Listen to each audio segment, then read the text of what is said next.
yesterday. Probably a fair assumption that Will Levis will be out on Sunday, but no official word from the Titans yet. So we'll hear from Mike Vrabel and Will Levis next hour. Willy D-Mase, how we doing? Happy Wednesday. Happy Wednesday. Is it Wednesday? Good Lord. It seemed like, I don't know why I thought this morning was like Thursday. I was getting really excited. I'm excited just to be up and moving around, but I got really excited for a second there. Ready I'm for like, the it's weekend? Thursday. Ready man. for Christmas? Goodness, my son come home today? And I was like, nope, he comes home tomorrow. So, yeah, but it's a great day. Good things to look forward to. Absolutely. So, great day. Unfortunately, Willie, the streak had to end yesterday. Yeah, that was a bummer. Just kind of a game where I think the word that Andrew Burnett used was just focused. They just they weren't locked in, and you have to be to play Vancouver these days because Vancouver's had everything rolling in the right direction. So kind of a tough night. I know we're going to talk about it, but yeah, you got to stay positive, moving forward. Yeah. Getting closer to Christmas here. So just win one before Christmas so Yeah. we can go into the Christmas holiday on an upbeat. Well, that is another thing that the coach said. Andrew Burnett is he's got a little Nick Saban, and he's always on task. He's always like, hey, I know whether the last game went great. He's like, okay, but you know how Coach Saban is like, the other team's good. So one of the things he's emphasizing now is you got the dad's trip. You got family coming into town for the holidays. You got your, a lot of the guys have young kids. Got to get the Christmas shopping done, all of the little things. He said that you've got to remain locked in because these are important games, right? So you can't just coast to the holiday break. And sure enough, I think there was just a little bit of they weren't tied together and as connected as they have been. And it was a weird game because they weren't dominated at all. I didn't think Vancouver just came in with a sledgehammer or anything. But every time there was a letdown, it was like boom, boom. Not one went in, but two went in. They gave up two goals twice in less than a minute, and that was just so deflating. So deflating. And nothing, I think, can take away the energy in a team quite like that. When you barely even catch your breath and are able to kind of get back focused, then there's another puck in the net. So the Predators fall to the Vancouver Canucks at home 5-2 last night. So they snapped that 4-game winning streak. You're still 13-4-0 in your last 17. But that's what I wanted to break down today, because we know that this Predators team isn't the most stacked roster in the NHL. This is not a Stanley Cup contending Nashville Predators team. So looking at that game last night, the Vancouver Canucks are a team that we talked about yesterday that is overachieved based off of preseason expectations, but was last night maybe a little bit revealing of the divide between the Predators and some of the top teams in the National Hockey League? Or was last night really just due to the Predators shooting themselves in the foot? Was last night due to the Predators just not being, at 100%? It's a good question, because I think you can make the argument that Vancouver has also overachieved based on before the season started. I think if you look at the predictions, I think you would throw Vancouver and Nashville into the bucket of teams in the middle that we're not quite really sure what they're going to be over 82 games. And Vancouver has really been sort of the talk of the West so far.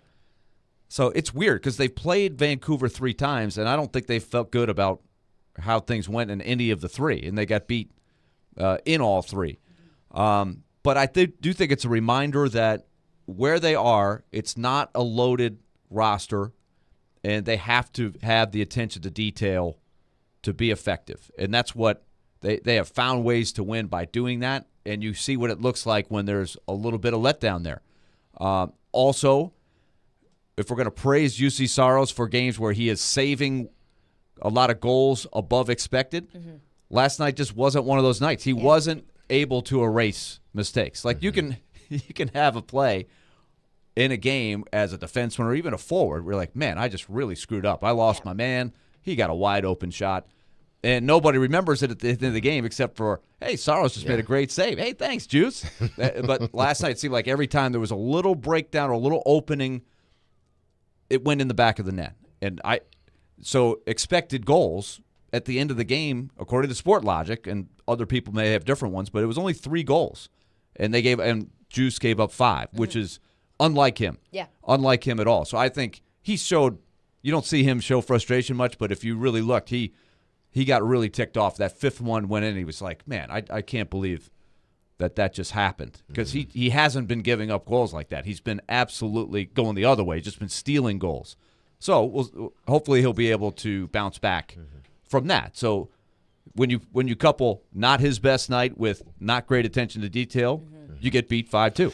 Well, I mean, Lazan said they were flat, and then Coach Bruno said, listen, it was just too many mental errors. Yep. And, you wonder sometimes how long a team, especially a team that this is a good team, but it's still a team that's figuring everything out. Even though they've, went 13-4 over their last 17, it seems like they're still figuring things out. They're still getting better. They're going to have their setbacks. But when you go into a situation like this and you play all these games, you're going to have a letdown. You're going to have a day where you just come out flat. You don't intend to come out flat as a player, but it just happens. And then it starts to snowball. One leads to the other. And then, at the end of the game, you look back and say, man, look at all these opportunities we missed, or look at all these opportunities that we gave the other team. It was nothing that they're a good team, but it's nothing that they necessarily did. It was everything that we didn't do. Had we come out with a little bit more energy, maybe the score would have been different. I'm not saying we would have won, but it wouldn't have looked like this. At one point, it was 2-1, and then all of a sudden, it just snowballs. And that was probably the biggest play of the game. They're down 2-0. They had those back-to-back goals late in the first. So all of a sudden, a very even game. It's a very even game. And 2 goals are scored in, 31 seconds? I think we did the math on that. There's 31 for the first 2, and then maybe 46 for the second 2. Right. Crazy. It was crazy. 4 goals in less than 2 minutes. Yeah, and the second one was a bummer, too. It was like just a broken play, and a play, the puck bounces one way, and I'm sure Tyson Berry's sitting there going, I don't know how that happened. Like, he had it, and all of a sudden, the next thing you know, it's right in front of the net. And a guy that hadn't scored all year puts one in there. It was just one of those nights. But they fight really hard in the second period. They're playing pretty well. They're taking the game to them. Second period. And they break through and score, and you're like, okay, now we have a game. It's 2-1. Let's see what happens now. And the very next play is one of those plays that I think Lazan's talking about. It's a face-off after a TV timeout. Vancouver wins it. They run the set play. And there's just all kinds, I'm sure when they go back to the tape, all kinds of little things where you say, well, could this guy have done a little bit better job taking his man here? Or could they have done a better job doing this over here? And then a lot of nights I think Saros is going to react and find a way to make that stop. But they score, and it's just a total momentum killer. And then 46 seconds later, here comes another one, and it's just double trouble. And that was just lights out at that point. It was just one of those things. But it just shows you how quick a hockey game can turn. And we talk a lot about how, you're really lucky that you have UC Saros because he can save games for you like that. I think last night kind of exposed what life looks like when UC Saros is not, goaltending on his head. He's not skating on his head, when he's not saving every single thing that comes into the net. And it wasn't without trying. There were several times last night when UC Saros is like laying on his back, trying to, get his left foot to stop the puck from going into the net. It wasn't for lack of trying. It was just one of those nights. And Jeremy Lauzon was asked about it. Like, hey, he said basically, we can't expect UC Saros to save us every single night, that we have to be better in front of him. This was Jeremy Lauzon. Ideally, what would you guys like to do different in front of UC, maybe in a game like this? Yeah, I think we got to be better for him. We knew they were a good team, and they had a lot of offensive power, and we kind of let him down a little bit. So I think we got to bear down and I think we weren't ready for that game, and we let them have an easy game. And I think that's what you saw, and maybe it's something that gets overseen or overlooked, rather, because UC Saros is able to keep you in so many games. And when you win, it's like, okay, great. And then you look at a game like that when you give up 5 goals, and it maybe exposes some weaknesses that you might have on the defensive side. Yeah, I think that's what a good defenseman does, right? You put it on yourself, and you say, hey, we've got to do better. Let's try to let's make his job a little bit easier. Let's not put it all on him. So I think there's a blend of that, and that it always stinks too when you're playing in front. It was a great crowd last night. They really came out, and the spotlight's on you, and to have a game where you lose in lopsided fashion, I know stings a little bit. And so I think that was I love that mentality. You're like, man, if you're going to come here and win in our building, I want you to say, man, that was tough. That's a tough place to play. Right. But they took the crowd out of it pretty early, and that's where you heard Jeremy Lauzon say, I hate when somebody comes in here and wins easily like that. That's a tough feeling as a competitor. Yeah, you don't want them to come into your house and feel as if it's a cakewalk. You want to put to – if you don't win a game, you at least want to, make it truly competitive, and you want to have some pushback to what they're doing. And, they had some, but it just wasn't enough. Players know, even though, it may look one way to the crowd or someone else, players know, if things are flowing the way they're supposed to flow, if the energy levels are up, that the minute you hit the ice. That in the locker room. And I'm sure that, they get out there on the ice and you're just not feeling it. For whatever reason, you're just not feeling it, but you try to work your way through it. And, in a situation like that, what typically happens is you try to work, you're trying to work your way through it. All of a sudden, a team jumps up on you, and then it's like, uh-oh, here we go. And then you can't, it's not like you can flick a light switch on. You can't. Right. It's just like, okay, let's try to find something that we can, generate to get some point score, or, do it on the defensive end, and a lot of times that lead to offensive scores. So you try your best to try to rein the game in, but a lot of times when you're flat, you're just flat, and it's not much the coach can say. And the harder you try, it seems like the worse it gets. Exactly. It was one of those nights. It was weird too. If you look at the scoring chances, it's not like they gave up. They gave up 5 goals, but it's not like they gave up a ton of scoring chances. They weren't dominated in that fashion. And they weren't outshot by a crazy margin. Not at all. But I think it illustrates, too, one of the issues that I heard Barry Trotz talking about in his weekly conversation with Jared is the way the team is designed right now. For them to, it's not a team that if they do get down 3-1 or 2 goals, 3 goals, that is just going to snap their fingers and just rev it up every night and be able to come back offensively. They had trouble generating offense last night. They weren't able to complete plays with good scoring chances, really make the other goalie work until it was, a 3-4 goal deficit at the end there. So that was something I heard Barry Trotz talk about before this game. But I was thinking about that as the game was going on. And so let's take, for example, Cody Glass scored at the very end of the game. May not seem like a big deal, but that's a guy that was providing that secondary scoring. I think, Jared, the way you put it was like, if I'm Santa Claus, what could I get you for Christmas that would really help? And Barry Trotz's answer was, if I could get a little more consistent scoring maybe on the second line, right? You can't argue with anything that the third and the fourth line has given this team. They've been great. Colton Sisson's had a really good year. Yakov Trenin has been chipping in. Even guys like McCarron and Cole Smith are pulling their weight. But the second line, Tommy Novak has gotten hurt. He hasn't picked it back up since he's come back yet. Cody Glass got his first goal of the year. That was his 14th game. I think he's only got 2 points. Think about how great Novak and Glass were playing at the end of the year. And then you've got Evangelista and Parson and guys like that who are still, they haven't made a huge leap. They're making slow progress. But I think that's what Barry Trotz is looking at is, okay, am I going to get enough from that group so this team can sustain success this year, right? I think down the road, he likes what's going on in Milwaukee, said as much yesterday, and he still likes all these young players, big picture, but that's the challenge of every season. Like you're in the trenches right now, and you're looking around, and I'm hoping that just maybe that goal from Glass will get him going a little bit, that mental thing. If you look on the score sheet and you don't have as Andrew Burnett calls it, a donut there, right? Now you got a 1 there. Okay, now I'm going a little bit. So you never know, because there's more to his game, right? He knows he's better than that. The team knows he's better, and he's had to sort of restart his season a couple times because he's gotten hurt twice for a significant period of time. Another thing that I've noticed, with the loss last night, kind of looking back at the last few losses for the Nashville Predators, and the Predators fall to the Vancouver Canucks 5-2 last night.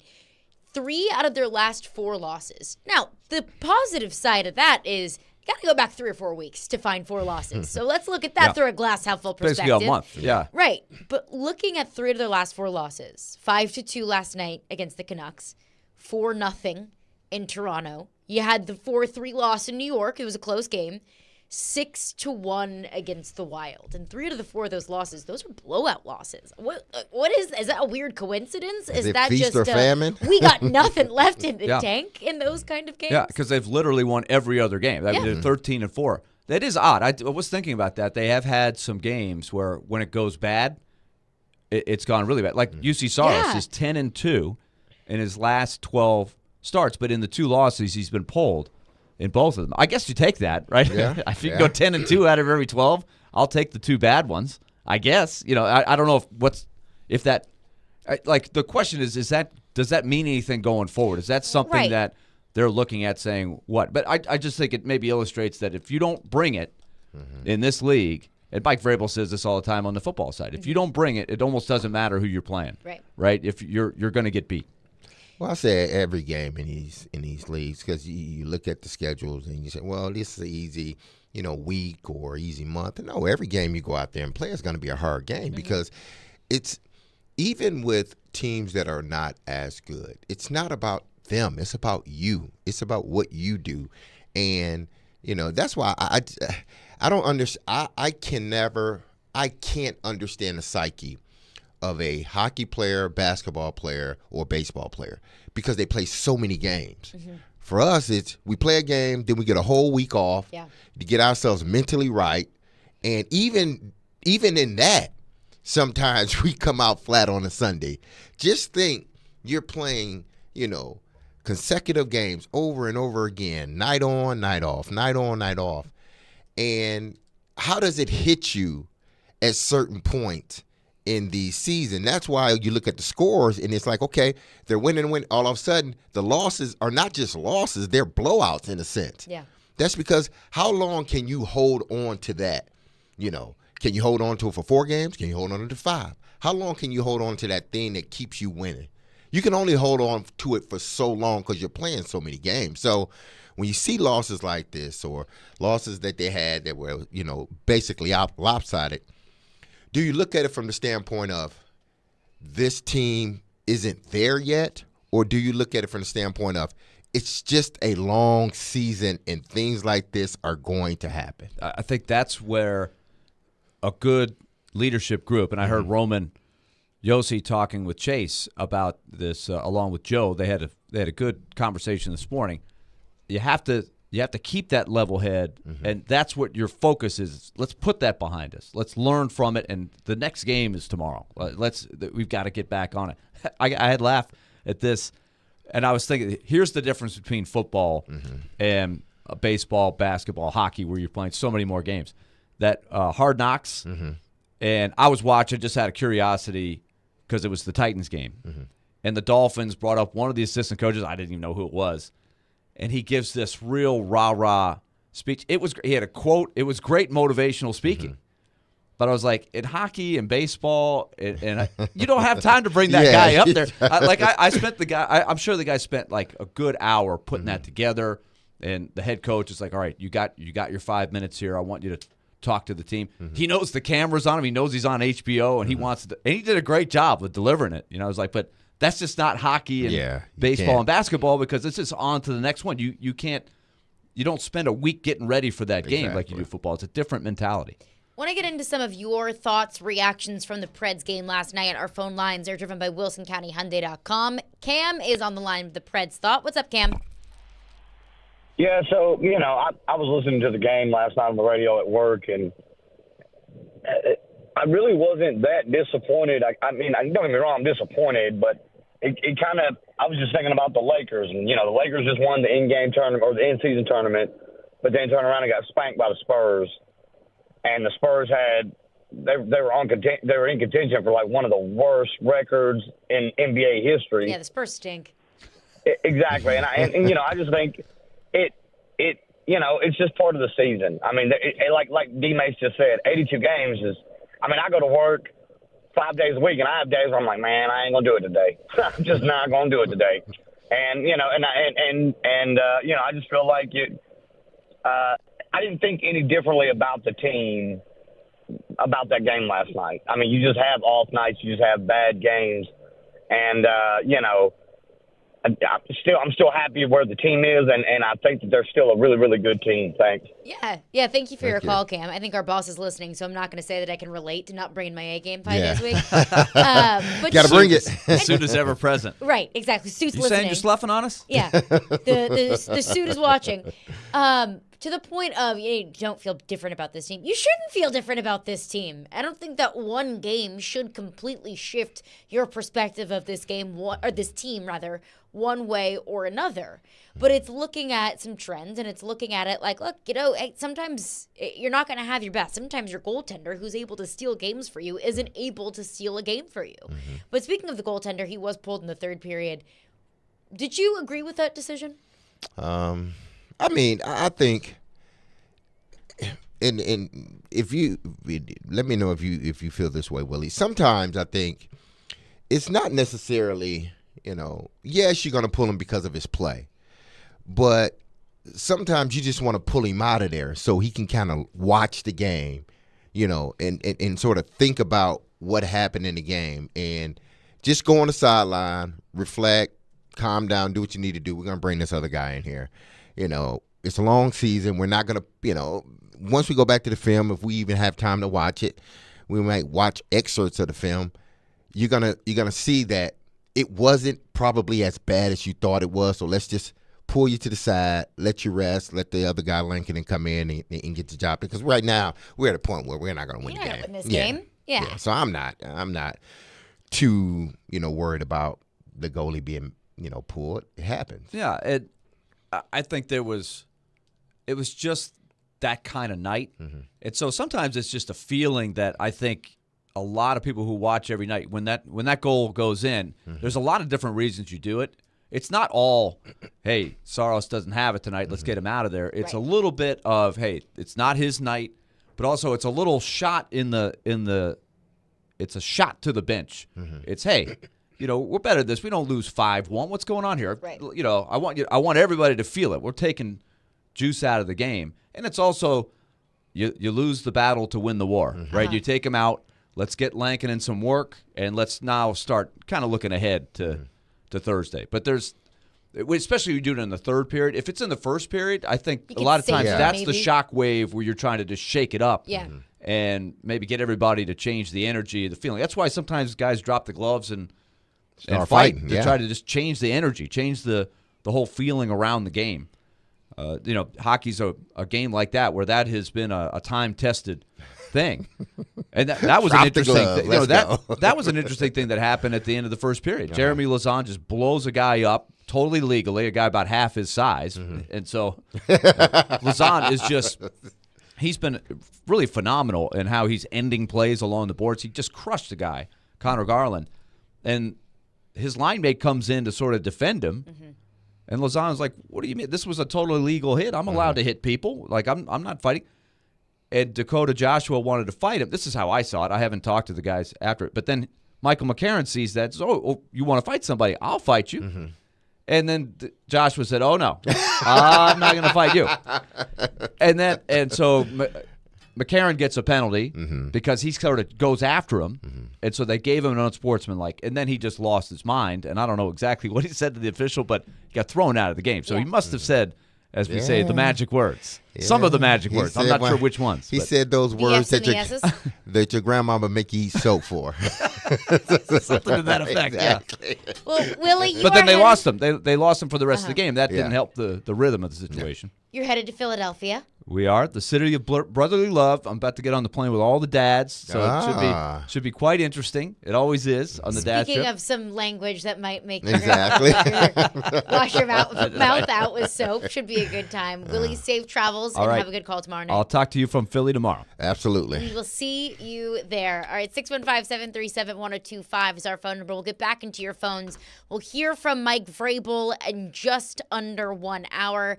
But coming up next, there's a whole lot of talk because we're at this point in the NFL season of moving on from coaches, moving on from general managers, evaluations of the season, evaluations of rosters. There has been some evaluating that has been done. And I was shocked. I think you would be shocked by some of the lists of the failed evaluations. And rather, who's not on that list. We'll get into that coming up next.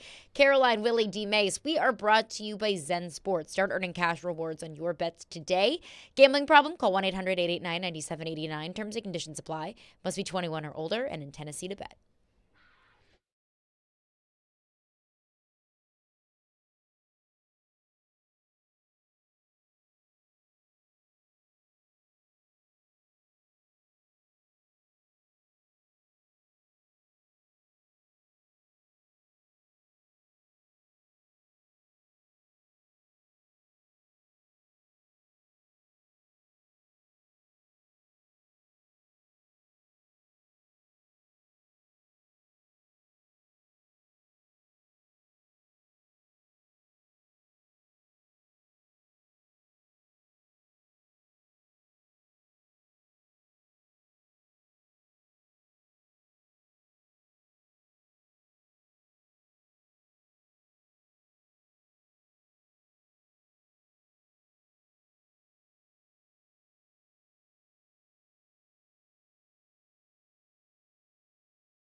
Understanding that the full review will come at the end of the season, but yesterday there was some finality knowing you can't make the playoffs. When you went home last night or came in this morning, is there some, I guess, theme that you think about of why this season is where it is right now, earlier than you expected? No. We're focused on. I appreciate the question. I do. I just we're focused on what we have to do today, on who's injured and how they feel and how many guys are sick with the flu and all this other stuff. That's my focus, is not, going back and, and evaluating that right now. No. Those are my favorite Mike Vrabel responses. When he says probably what he really wants to say and then backtracks a little bit with the coach speak, tries to, soften the blow a little bit, but no. The cat is out the bag. You already said it. Yeah, you already said it. Can't take it back. That was Mike Vrabel kind of on a reflection on this season. We talked a little bit about it yesterday, D-Mase, and you made the point of, look, you gotta game prep for the Seahawks. Can't be doing all sorts of reflecting, but we can. And so can media members across the country reflect on not just this team, but the entire NFL, and look at who passed the test, who didn't pass the test, whose seat has warmed up a little bit, whose seat is getting uncomfortably hot, and who has maybe taken the heat off of them. Mike Sando's most recent pick six, looking at the 3 coaching vacancies in the NFL, of course, Carolina, Vegas, and the Chargers. Yes. And looking at 9 other teams that could potentially be facing some difficult decisions as far as the coaches are concerned. 9 teams. Mike Sando references the Saints, the Falcons, the Bucks, an NFC South that is brutal to watch this year, and those are all fair things to bring up. Dennis Allen in New Orleans, that offense is horrendous. Yes, horrendous. It's not good. Hadn't been good since Sean Payton left. It hasn't been good since Drew Brees left. Yes. The Falcons offense also is horrible. Arthur Smith is on the hot seat. Mentions Matt Eberflus in Chicago. Mentions Bill Belichick. Mentions the Steelers and Mike Tomlin. Mentions Mike Tomlin questioning his future in Pittsburgh. 9 potential coaching changes that could be made, or 9 teams that might have to make a difficult decision or might need to do some serious introspection about their coaching staff. 9. And not one reference to Mike Vrabel and the Tennessee Titans. Even though Mike Vrabel and the Tennessee Titans are 5-9, when they've lost 75% of their last games going back to the 7-game losing streak last year. This team is awful. This team is bad. And really, with the pieces that they brought back, they have no business being as bad as they are. Do we expect them to be Super Bowl contenders? No. And we talked about that ad nauseum during training camp. This is not a Super Bowl contending team, but this is a team that could sneak into the playoffs, that could win the division.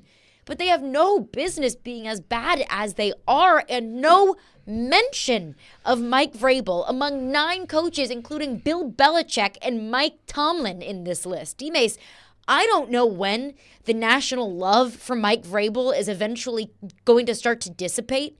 I don't know when the national media might look at the Tennessee Titans and how bad they are and say, my goodness, at some point we're going to have to start looking at that coach.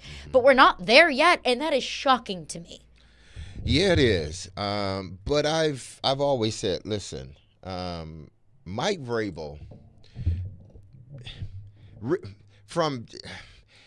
Mike Vrabel doesn't have to worry, in a sense. Now, he doesn't have to worry as long as the narrative nationally is Vrabel is a great coach.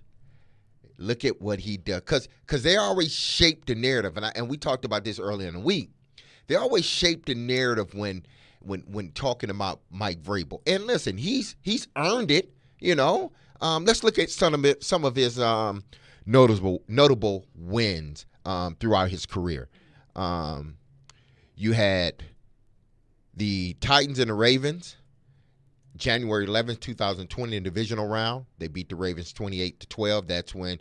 That was wasn't that Lamar's MVP year? That was 19? Yeah. 19. So that was he won MVP. He was going to win MVP, but this is the next, it's still the same football year, but a different year. Right. So it's a 19-20 season. So they beat the Ravens 28-12, in Baltimore. They come back and they beat the Patriots in a divisional game 20-13. Basically, we saw the end of the dynasty in New England. Then, another notable win. They were -5 against the Chiefs. They beat the Chiefs 35-32, November 10th, 2019. December 11th, 2 weeks ago, they were a 14-point dog. If you just look at the score, you would be like, wow. Yeah. Like 28-27 against that team. In Miami, on Monday Night Football. Absolutely. Go back to 2018, 20-17 over the Texans. They were -3. The Texans were a good team then. They were not a great team. They were just coming into their own, meaning the Titans. And then Buffalo, the Buffalo game. They beat Buffalo 42-16, 2020. Again, Monday Night Football. Absolutely. So we can go down the list of games. They went to L.A. and beat the Rams. Without Derrick Henry. Exactly, 28-16. So all of these wins that he has had where he was the underdog and it was no way they can win this game. And for some reason, the team pulls it out and they win. So now you're starting to build up this sort of your story is being built. Yeah. As you're walking, your story is just being built up. So no matter what he does moving forward up until now, the narrative will always be Mike Vrabel will get it right. Don't worry about it. He will get it right. Just give him players. Well, last time I checked, didn't he have something to do with these players that they got now? Yeah. So he gave himself the players that they have now, and look at what they're doing. But there's always a built-in excuse for Mike Vrabel when it comes nationally. Now, locally, majority of us are going to call it like it is. Hey, we see it every day. We hear the press conferences. We see the players. So we call it a different way. Nationally, they're not looking at what we see week in and week out. They're looking at the big wins. They're looking at the roster, and they're saying, well, last week, he pulled out that hell of a win against the Miami Dolphins. Look at Vrabel. Well, the week before, they got 2 punts blocked but they and forget about lost in that. overtime to a divisional opponent. This week, only he had a coach. 13-0 lead against Case Keenum and a Houston Texans team that was missing essentially their entire roster, and you lost to that team. You blew a 13-0 lead. You're absolutely right, Caroline. But that doesn't matter, apparently. I'm listening to the broadcast, and I love the guys that that broadcast the Titans game, but I'm listening to it, and I'm listening to it from the standpoint of let's see how they phrase this one. Let's see how they change the narrative on this one. Mm-hmm. And not one time did they ever allude to it being Mike Vrabel's fault. It's always the roster. Look at when they're winning, look at what he's doing with this bad roster. When they're losing, he has a bad roster. You can't blame him for that. John Robinson, you can blame him for this. This is his roster. This offensive line is not John Robinson. Exactly. That's why I'm saying until the narrative nationally change, and thank God for him, it hasn't. Until the narrative for him nationally change, he's going to be the Titans coach. As long as he keeps on pulling out these insurmountable victories, he'll be fine. He will be fine until it gets to a point where the national narratives will say, whoa. Now, we had enough of this. You're not winning games you should be winning. Yeah, you beat the Dolphins, but what about the injured and decimated Houston Texans? You can't beat them? Mm-hmm. Seriously? They're going to keep on until they stop giving him built-in excuses. His job, I'm not going to say it's 100% safe, but why does he need to worry? Because they're looking at nationally. What's the narrative of him nationally? What was said like a year ago? Don't let Mike Vrabel go because somebody else will pick him up. Who cares? Exactly. But nationally, that's the narrative on Mike Vrabel. And listen, I mean, I'm not saying he doesn't deserve because he has. This team has beaten teams that they had no business beating with the talent that he and the last GM helped acquire. So on one hand, you say, yeah. But I think from a national standpoint, on the other hand, they do not criticize him. They do not criticize Mike Vrabel, not one bit, not at all. And I'm like, why is that? I'm not asking for y'all to just go out of y'all way to criticize him, but y'all criticize every other coach. Tomlin, Belichick, Sean Payton. You criticize all these other coaches. Those coaches have won Super Bowls. Exactly. You criticize all these other coaches, but the one coach that doesn't have the skins on the wall like those coaches do, it's like, nah, it's not his fault. It's not his fault. It's always somebody else. Because he's going to pull out a big victory against the Dolphins, which he did. And I credit him for it. I mean, he's a part of it. I credit him for, getting his team ready to go. But if you look at that game against Miami, we know why that game was the way it was. One, Tim Kelly called a hell of a game. Will Levis played had his a ass heck off in of the a second fourth half. quarter. Yeah, exactly. And then the Dolphins were without their MVP. I give Mike Vrabel credit for the decision to go for 2. And that's Yes. all I give him credit for that game. Yes. And I want to know, from the national media perspective, what has Mike Vrabel done to deserve the benefit of the doubt? I think everyone deserves the benefit of the doubt. Yeah. I think everyone deserves grace. Absolutely. If this Coaching was last is year, included. yes. Okay, give him grace. But we have so much of a sample size Mm-hmm. of this team being so bad. Mm-hmm. This team being so bad. And Mike Vrabel has a whole heck of a lot to do with it. That if we are now going to talk about Bill Belichick's time running out in New England, he won 6 Super Bowls in New England. If anybody deserves benefit of the doubt, it's the guy who won 6 Super Bowls in his tenure in And New been England. to 10 of them Been with to that team. 10.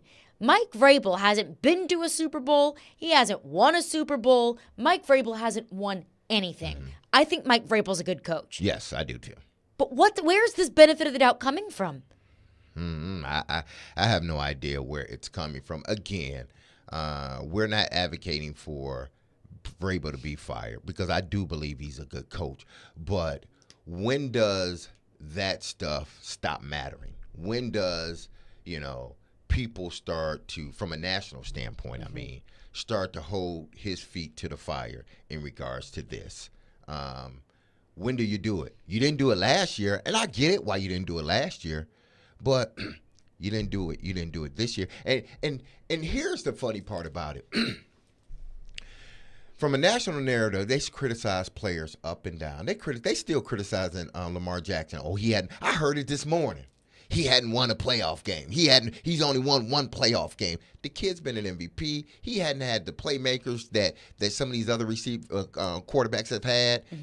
He's basically trying to do it on his own with a offensive coordinator at the time that pretty much handcuffed him and made him an extension of the run game instead of developing him as a passer. But every time they talk about Lamar, he hadn't won a game in the playoff. Where's all that energy when talking about Mike Vrabel? Again, Vrabel's a good coach, but where's the energy? Like, this dude hadn't won a playoff game in 4 years. When they had the number 1 seed, they, wet the bed. Tannehill threw that one Exactly. away. So when does it get to a point, again, I'm not asking them to go out of their way to criticize him. I would never do that. But when do you say, hey, what's going on in Tennessee? Is Mike Vrabel the coach we think he is or not? Let's dive into this a little bit more. And it shouldn't take the local guys here to really dive into it. The national guys, if you're following this team from a national standpoint, Rossini, she needs to be writing about what's going on here instead of buttering him up every other time. Write about the things that are not happening. Did you see what she wrote in The Athletic about the Miami game? That's right. Vrabel and his game strategist and director of football administration had actually talked about the exact game situation the night before deciding to go for 2 against the Dolphins over a heavy steak dinner. Before dinner, they'd been reviewing some games around the league and zeroed in on a particular team in their division that didn't use this strategy after scoring to go down 8 points in the fourth quarter. While enjoying a tomahawk steak, they got into it and discussed their own strategy. strategy. It became the center of dinner conversation along with other staff members in Vrabel's family. This pivotal discussion couldn't have worked out for the better for the Titans because when the situation presented itself, the Titans knew exactly what they were calling. Was she passing him the pepper? The crushed pepper and the salt. Was Yeah, she passing it to him? pass the potatoes? Yeah. Was she at the table? She may have been. See, stuff like that. Again, Diana's doing her job. I get it. When you are that close to the situation and it is to believe that, whatever information comes out is coming from Vrabel when it comes out from her. Right. How much can you push or how much can you put his feet to the fire if you are so close to the individual? And I think Diana is a great reporter. Exactly. But that is just one example of national media where there's skepticism placed on other coaches or players, and that same accountability isn't put toward Mike Vrabel. And I just want to know why. Exactly. How many more games does Mike Vrabel have to lose for everyone else to wake up and realize his teammate very good? We'll get into your thoughts on this coming up next. 615-737-1025. Caroline, Willy, D-Mase, 102.5, 106.3 The Game.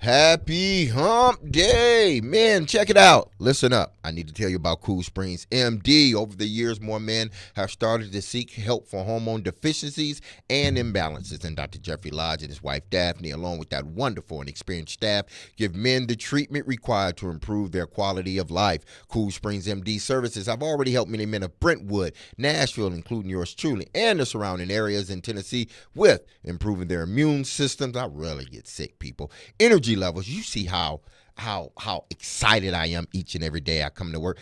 Cognitive functions and more. I can do it all because of Cool Springs MD. They are there to connect you with the medical care you require to have a healthy and enriched life. And fellas, listen, we need to take care of ourselves mentally, emotionally, physically, and Cool Springs MD will help you do just that. Okay? So there's no better time now to achieve a healthy lifestyle. You want to play with your kids. You want to play with your grandkids. You want to go out with your wife, your girlfriend, have fun and not feel tired. So if you want to do all that, give Dr. Jeffrey Lodge and Cool Springs MD a call today for an appointment. Here's the number, 615-486-3458, 615-486-3458, or visit our website at coolspringsmd.com.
Hey, join Jared Stillman, Chris Sanders, and D-Mase at Teddy's Tavern this Sunday from 9:30 to 11:30 a.m. for our NFL pregame show. He'll break down the Titans' Week 16 matchup against the Seahawks and give you the latest updates before the game. Our NFL pregame show is presented by Parman Tractor and Equipment and Beast Unleashed. Promise your phones, and we are right to them. Phone lines driven by WilsonCountyHyundai.com, breaking down Mike Sando's most recent pick six, highlights 9 coaches that could be on the hot seat. Mike Vrabel isn't one of them. How many more games does Mike Vrabel need to lose for the national media to stop the love fest for Mike Vrabel? Your thoughts on that? Chris, Titans and Truth, my guy, is on the line. What's up, Chris? Good afternoon, everybody. Thank you for taking my call. And I gotta, I'm gonna make a point, and it's gonna lead to a question. I agree with all of you. I agree with y'all. Mike Vrabel hasn't won a thing. I mean, everybody wants to talk about he's the greatest, he's the best coach the Titans have ever had. If I remember correctly, even though Jeff Fisher did a lot of 8-8s, didn't Jeff Fisher lead a team to a Super Bowl? Yep. Hasn't he been to 2 AFC championships, winning one of them? Mike Vrabel has done that how many times? 0. Yet Brandon Staley, who went, Mike Vrabel is 12-19 in the last 2 years, and everybody wants to say he's such a great coach. Brandon Staley, who just got fired, went 24-24 in 2.5 years. Didn't have a losing season till this year. Went 9-7, 9-8, 10-7. Got to the playoffs. He goes 5-9. That's not good enough. They got fired. So my question is this. If any other coach was in this exact same situation, not named Mike Vrabel, any coaches in this situation on this team or on any other team, wouldn't they be fired already or really on the hot seat?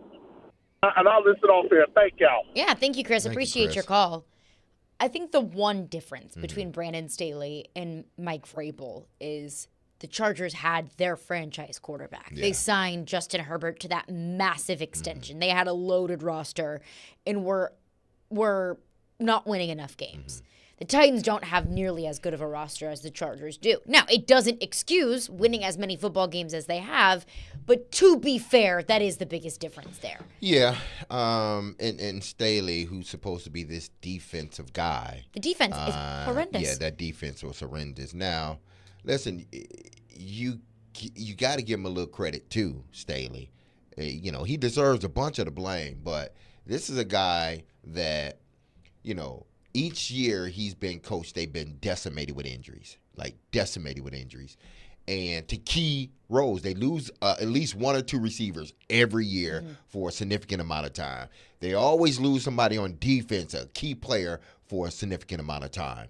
So if anybody had a built-in excuse, it would be Staley. But Staley's problem is you're supposed to be this defensive guy, and your defense is horrible. You got your franchise quarterback, and he hasn't gotten better. He hasn't significantly gotten better.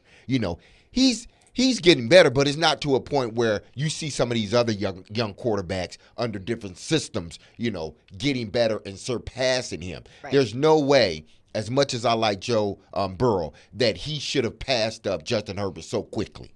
You see what I'm saying?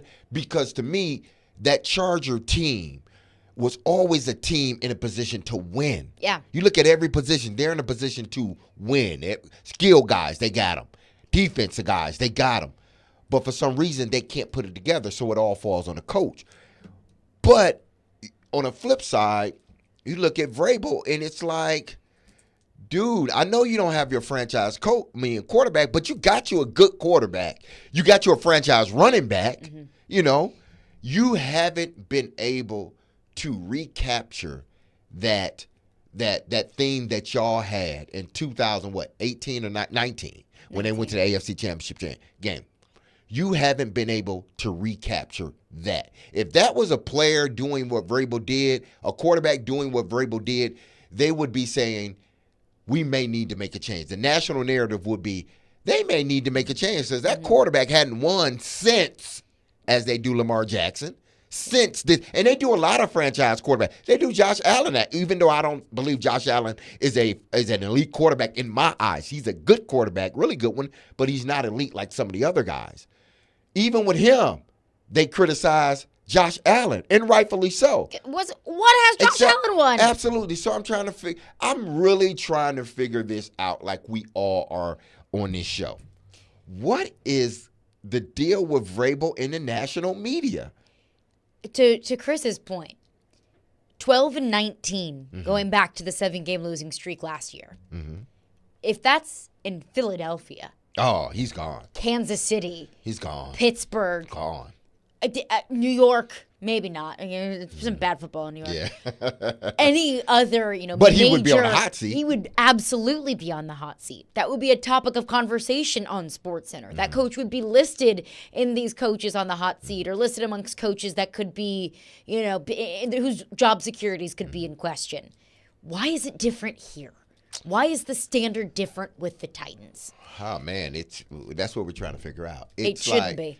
It's sometimes you take sometimes the job that you take may shield you from a lot of criticism.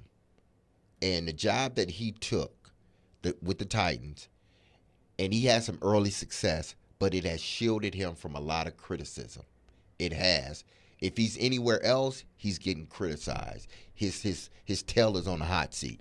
But in this market, we're going to criticize him and we're going to hold his feet to the fire, but we're also going to say, hey, when he does a great job, we're going to say he does a great job. But he's in a safe place. He shouldn't be. He shouldn't be. We'll get Jonathan Hutton's thoughts on that coming up next. Caroline, Willy, D-Mase, 102.5, 106.3 The Game.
Look at the time. Look at the time. Look at the time. It is Hutton o'clock. It's noon on a Wednesday, so that means it is Hutton o'clock. Caroline, Willy, D-Mase, we're live from the Hiller Plumbing, Heating, Cooling, and Electrical Game Studios. Joining us now is Jonathan Hutton, Hot Mic with Hutton and Withrow. Hutton, D-Mase and I were just kind of breaking this down of all of the national conversation, commentary articles about coaches that could be on the hot seat.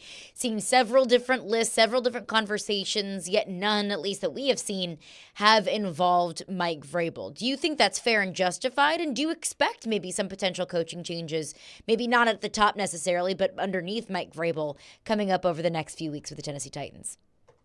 Yeah, I think there's going to be some turnover. I think that's evident just based on how bad this team has been for back-to-back seasons. They're bad.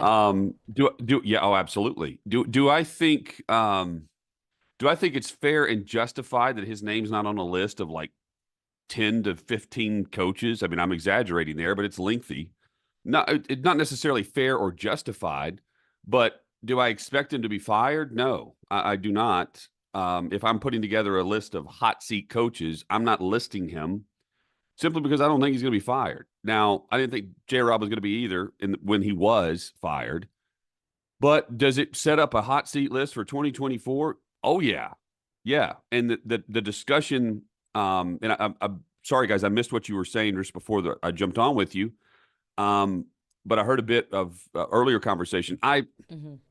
All of the conversation sets up for a off season of you have the most salary cap space, you have draft picks, put it together, and that will be the hot seat season. Because right now, the narrative around what's gone on, the blame was pointed to John Robinson, fair or not, and then fair on the depth when you look especially at the offensive line.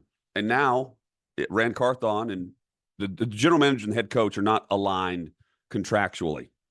And the assumption, and I think it's totally fair, is that Vrabel's calling shots. So if he's doing that, the blame's going to go to him next. And that's also fair. That's fine. That's the National Football League. And that will be what this offseason's totally about. And what they've got to figure out now is who's a part of the solution, because there's not many solutions on that field, especially in the trenches. And there's also not a whole lot of assets or resources to rebuild the pieces that aren't necessarily solutions that you have in place right now. Will Levis, it was reported that he's dealing with a high ankle sprain. I think it's fair to assume, although it hasn't been reported, that he won't be out there on Sunday. If not Levis, then who should be quarterbacking the Titans on Sunday, Hutton? Well, from a professional standpoint, the situation is not a great one. Both quarterbacks are going to be available if Levis isn't. Let's put it this way. Tannehill and Willis.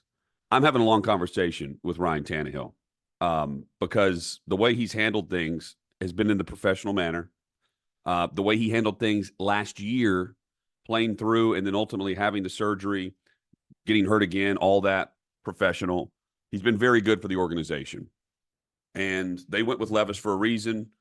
Tannehill handled it fine. He's been the backup. They're going to – I mean, if I'm Ryan Tannehill, I'm thinking to myself, what do I have left to prove going into free agency? I'm landing with another team. I want to be a starter again. I'm also not wanting to finish out this season behind this crappy offensive line that's gotten me hurt the last 2 years and that's gotten 2 quarterbacks hurt this season. Offensive linemen who are not just like missing they're not just getting run over. D-Mase, to me, when you whiff on a block, it's that you're run blocking instead of pass protection. You're pass blocking instead of the called run. There are miscommunications for a team that should not have those miscommunications. And maybe that's due to a new center instead of Ben Jones. Maybe that's due to a rookie quarterback instead of Ryan Tannehill. Miscommunication ultimately starts at the top. And Taylor Lewan kind of laid that out there whenever he was on the Manning cast on Monday Night Football. I tend to lean towards it's Willis, and Tannehill's going to be available if needed. Well, I mean, I don't think, moving forward, and if they asked Ryan Tannehill to play, I'm sure, he would play.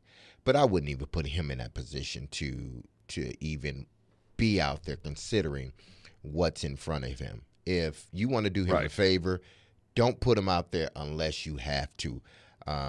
This is an opportunity, and let me know if you feel this way in regards to what the Titans are going to have to do in that offseason. This is an opportunity for them to, know who their who their exclamation marks are, the guys that are going to be on this team, their question marks, guys that we need to see a little bit more from them, before the offseason, and guys that you just know they will not be on your team. This is an opportunity for Rand Carthon and Mike Vrabel, or Mike Vrabel and Rand Carthon, however you want to put the hierarchy, gives them an opportunity to evaluate Malik Willis. I think don't put Ryan Tannehill back out there. You're not helping him, not one bit. His career is what it is. He can't build on it. He can't detract from it. He's going to be a starting quarterback this offseason on somebody else's team. Why would you even jeopardize that? Yeah, but a part of me too, and I agree with you. It's hard for me to evaluate Will Levis, Mace, behind this offensive line. You're right. I don't know what I'm going to evaluate with Malik Willis. I'm saying that publicly, but privately, I'm just trying to get to the offseason and get new players in here. That's ultimately what this is about now that they're mathematically eliminated from the postseason. And that's why I think they will have the behind-the-scenes discussion with Ryan, just like they did whenever they made the change with Levis, just to say, hey, from the business perspective, it's different this year than it was last year. How do you want to proceed? And it's just a one-on-one conversation, because it's Vrabel's decision. But ultimately, they're not going to go to Malik Willis. He's not going to have much say in this. They're going to Tannehill. And, get to the offseason and fix some things. You mentioned the exclamation points and put a big X on it, and some guys you question marks. Some guys are just like a period. You're not excited about it, but you got to have them. And I'm looking at some of the tight end. You've going through Chig and Traylon Burks, and those guys are going to be back unless they're malcontents in the offseason. They're going to be back, and you've got to just factor them in as pieces, and then you have to factor in the fact that you've got to have solutions up front of the offensive line to give your quarterback an opportunity to get to your exclamation points. I love the description there, because Tajay Spears would be that player. DeAndre Hopkins is that player. Skaronski's got to be that player, right? You've got to have those solutions. But defensively too, there are issues, and you got to have solutions more than just Big Jeff's going to come back healthy. And Harold Landry is going to finish the season strong and then have a strong offseason. There are things that they have to count on to just get to next year and be much better than they were. It's not a quick fix. It wasn't last offseason. But I'm sorry, but it's been embarrassing what we've seen on the field. And if not for the miracle in Miami, this would be a total failure. It's looked at in that final series, and rightfully so. The fourth quarter was awesome to come back. But it's not like they were running the football effectively in that game either. It's not like Will Levis was playing all that well until that fourth quarter either. The issues continue around this same theme, and that's what they've got to figure out, Mace, more than just figuring out who's here. It's how are we coaching them? How do we improve them? And why hasn't it clicked? Why has it been this bad over the last season and a half, 2+ seasons? That's what they've got to correct, and they've got to make sure that they find the solutions in the draft, which they have not done. That's why they're in this place. Now, we hadn't talked to you, Hut, since the Tier Tart release. What do you make of that? Because we saw it. Pecco was out. Simmons was out. And Tier Tart, to me, was the best interior guy besides Simmons. You let him go, and you see what that defensive line is. They're not good. So what do you make of the release? Tier Tart didn't want to be a part of this rotation, Mace, is the way I take it. They brought him back. Vrabel made a point going into last offseason, or just after. It may have been just after they decided to bring him back in his first press conference, where I know we're about to hear from Vrabel again here in a couple minutes. Made a point to mention Tart as one of the players that has to be like, okay, he's valuable. He's a role player. He's a piece to the puzzle, but he has to realize that there's another level that he can get to. And I don't feel like that player ever existed. And Tier Tart's going to go on and be a rotational piece. He's not going to have the same mindset and mentality of Jeffrey Simmons that still doesn't think he's playing his best football, that still doesn't think he's peaked. And it feels like, even in injury, he should be out there playing. So not everyone's Big Jeff. Not everyone's the leader and not everyone's the grizzly bear that Jeffrey Simmons is. But T.R. Tart was brought back to play a specific role, and when they needed him, he wasn't available or he didn't feel like he wanted to do it. He said he asked for his release. That tells me he didn't want to do it. And he's playing for a coach, and he's playing for a defense that's leading this team into close games at best, and that's keeping the score for the opponent around 20. I view that as a defense I would want to play in the NFL. And for whatever reason, T.R. Tart would rather just be a rotational piece elsewhere. I don't get it. But he cycled through college quite a bit too. Junior college, community college. Then he ended up at FIU, undrafted. He got plenty of chances here, and ultimately he made the most of his reps. And then when the reps came this year, he wasn't there. That's why he's not here. Jonathan Hutton is with us. Hutton, last one from me. Whether Tannehill is the starter this weekend or not, I have a feeling we may hear from Vrabel today about what that decision is, maybe not. What do you think Ryan Tannehill's future is? Could it be with the Titans? No, I don't think so, Caroline, because I think Will Levis is the future here. And in a backup role. No, I think Ryan Tannehill could start next year. Have you looked around the league? Look at these quarterbacks. This is brutal quarterbacking in the league. Look at these quarterbacks right now. Tannehill's going to be a starter somewhere next year. And that's either with a similar situation where he has a Will Levis behind him somewhere else, a version of him somewhere else, or he's brought in because the solution that they've had just isn't good enough. I'm looking at Atlanta, for instance. Not just because of Arthur Smith, just the situation. Desmond Ridder is being benched for a second time. Taylor Heineke's not an NFL starter. Ryan Tannehill is still an NFL starter. He's benched for injury and for the circumstance of the contract. I view Tannehill as a starter, and there's plenty of landing spots this offseason, unlike a situation where, going into this year, the thought was there's going to be 4 or 5 quarterbacks in the first round. There still could be, but I don't know if there's immediate starters like that. Like I'm seeing J.J. McCarthy in the top 10 in some of these mocks that are out in December. Jaden Daniels and other players who are going to be high picks. Mm-hmm. But there's plenty of coaches there's so many coaches on the hot seat. Some of them are going to be brought back. They do not need to lose. You're not going to want to go with a young quarterback in that situation. You want to groom someone that you can start in a dire spot and then move forward with them as you prove that you're the coach. You want a veteran in there. Tannehill can provide that on his way out of the league as a retirement. Hutton, appreciate you as always. We got to break early to get to Mike Vrabel's press conference, but appreciate you for stopping by. Yep, I'll be listening. Thank you, Merry guys. Christmas. Right, sounds great. Merry Christmas to you and yours, Hutton. All right, we'll send it over to St. Thomas Sports Park, where Mike Vrabel is addressing the media now. And, trying to do what everything he can to help the team. Coming off the loss, Coach, what are some of the conversations you're having with the team in terms of looking ahead these last couple of don't look too far ahead, Jill. Focus on today. Focus on being a great teammate. Focus on being ready to play, being energized, being decisive in our actions on the field, and being ready to play fast and aggressive on Sunday. That's it. How much does the evaluation process, does that ramp up as you go through these last 3 games, or does it stay the same? How do you approach that? I think we're always trying to evaluate. I think that's those are opportunities for somebody. Every snap means something to somebody. So what we're focused on Sunday, we're focused on, getting back out there, getting ready to go against a team played really well and played really well as a team on Monday night. What's the key to Danico Autry's continued success and also putting up career numbers 10 years into the league as a defensive lineman? Yeah, well, I think he works really hard at it. I think he's an instinctive football player. His toughness, is being able to be out there. He plays a lot of snaps for us. And being productive, I think we've seen him win on the inside, outside. He's worked well in games together. He has a knack for he's an instinctive player. He's batted passes, and we kind of missed him obviously last year in a stretch that we didn't have him.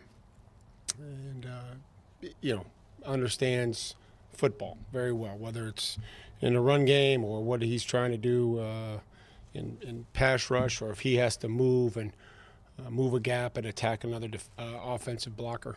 Usually a guy at that stage is kind of making a trade-off, Mike, where he's using some of those smarts in exchange for some physical sacrifice. Is he at that stage yet, or has he still got it all? No, I mean, I think that he's, proven that he's beaten players across the board, and, we'll need him, to continue to affect the quarterback in multiple ways, on early downs, on third down, just like he did at times the other day. As far as Will's schedule this week, we just have him rehab during practice and try to do everything he can to get himself in a position? He's like every other player that won't be out there today. They're doing everything they can to get back. And then we'll have to make a decision on their availability based on their health. He'll take the first team reps today. I mean, he would be the guy on Sunday if Will can't go, or is that? Ryan would be the quarterback if Will is unavailable. How's Jeff, and what do you anticipate for him this week? Jeff won't be out there today, and we'll focus on today, and then see where he's at going forward. But he will not be out there today.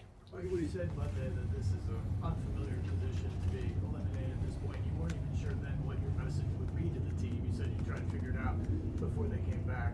What did you figure out? Focus on today, be a great teammate, find a way to be decisive, have energy, and be ready to play fast and aggressive. And that's all we can ask them to do. So that's what the message is. Ask them what they're playing for. Everybody's motivated. We got to continue to teach, develop, inspire them to do their job better.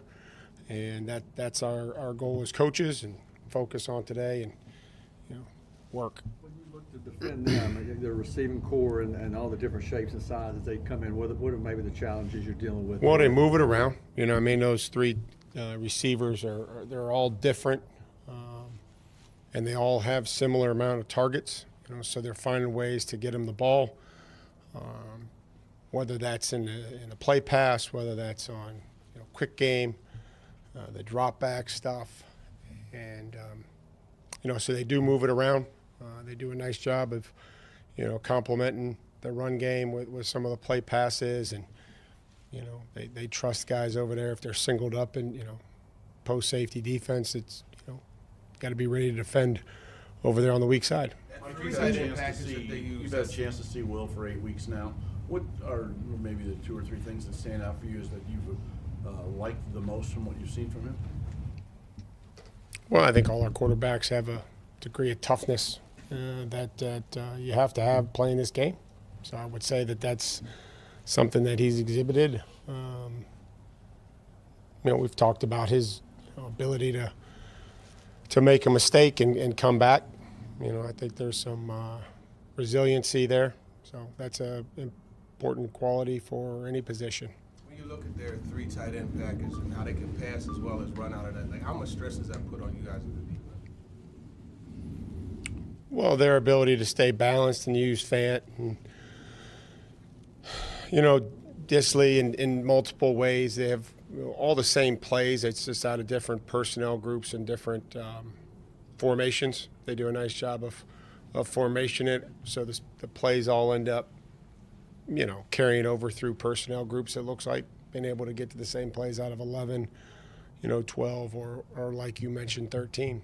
What goes into the decision to go with Ryan if Will can't go over Malik? Ryan has been the backup quarterback. Mike, the 3 teams that you have left on your schedule are all still in contention. Is there any degree of satisfaction in playing a spoiler role? No, I meant we have to be ready to win and prepare, and obviously those teams are in contention. Seattle's what they are 500, and we'll have to prepare for them. It's a good football team and good special team, very good special teams unit. Speed on defense and big up front on offense and talented skill players. Mike, for you, what's the importance of these last 3 games in terms of building some momentum going into the offseason, holding Yeah, I don't want to do any of that right now, Gentry. The momentum has to be built on today, and build on getting guys ready to play. We're going to be thin when we get out there today, and we'll see where it is and see who's available. That's really the only focus and evaluation is on this football team and the guys that we have available right now. What are your thoughts been on Jalen since he moved into the starting lineup? Probably inconsistent, like most everybody, starting with me, all the way down. We've been through it. We make some plays, and then in each phase we do some things that cost us. And 6-1 score games that we lose. We lose 6-1 score games. So there's just the margin for error is very thin, and so that would say inconsistent. How do you think Trey and Eric have played in their exposure playing a corner? Well, they competitive, and then things that we have to correct. But Eric's been ready to go. Has improved, and Trey's got some really positive snaps in there. The one penalty that they called, he had a fantastic break and probably too good, and didn't need to foul the guy over there on the sideline. And then, the one in the middle of the field, that's up for grabs, and they called it. But I thought it was a well contested, well defended route. So I think that those guys are working hard, and will continue to help us. With Brew being at center for the first time this year as a starter, what have you seen out of him that you have liked, Coach? And maybe what are some of those things you expect a little more out of him at that position? Well, each week is a new challenge. Sometimes they're fast guys. There's bigger guys. I thought he's been able to get to the second level extremely well, and we talked about his ability to block players in space. There's been some really, really cool things there.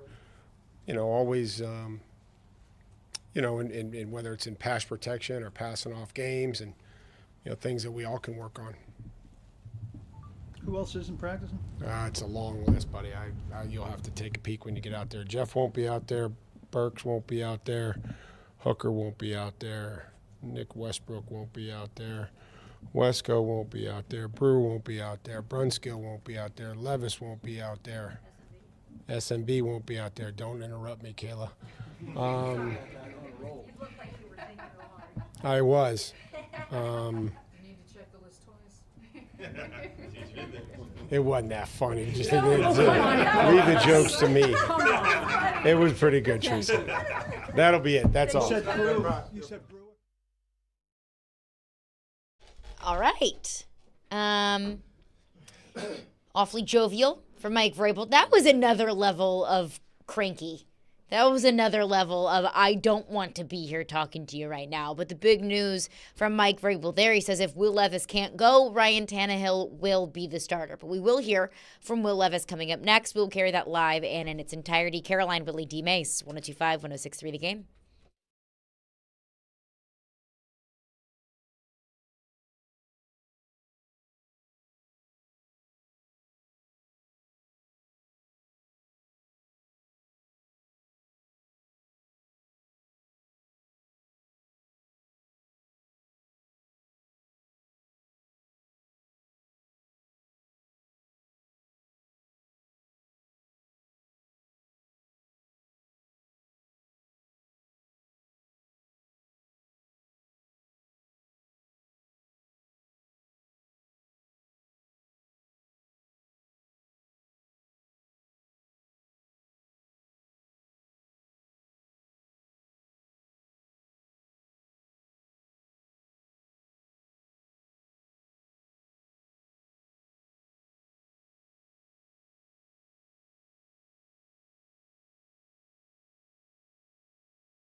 Caroline, Willy, D-Mase, 102.5, 106.3, The Game and The Game Nashville app. We'll hear from Will Levis at the podium shortly. Tune in to 94.9 The Fan today for Vanderbilt women's basketball. The Commodores will be at Memorial Gym taking on Dayton. Tip-off is at 1 p.m. and pregame begins at 12:45 p.m. Coverage is also available on the 94.9 The Fan app and at 949thefan.com.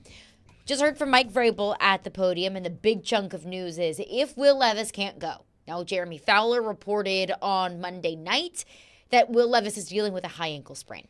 So, I mean, Will Levis is not going to play. I feel confident in saying that. I'm not reporting that.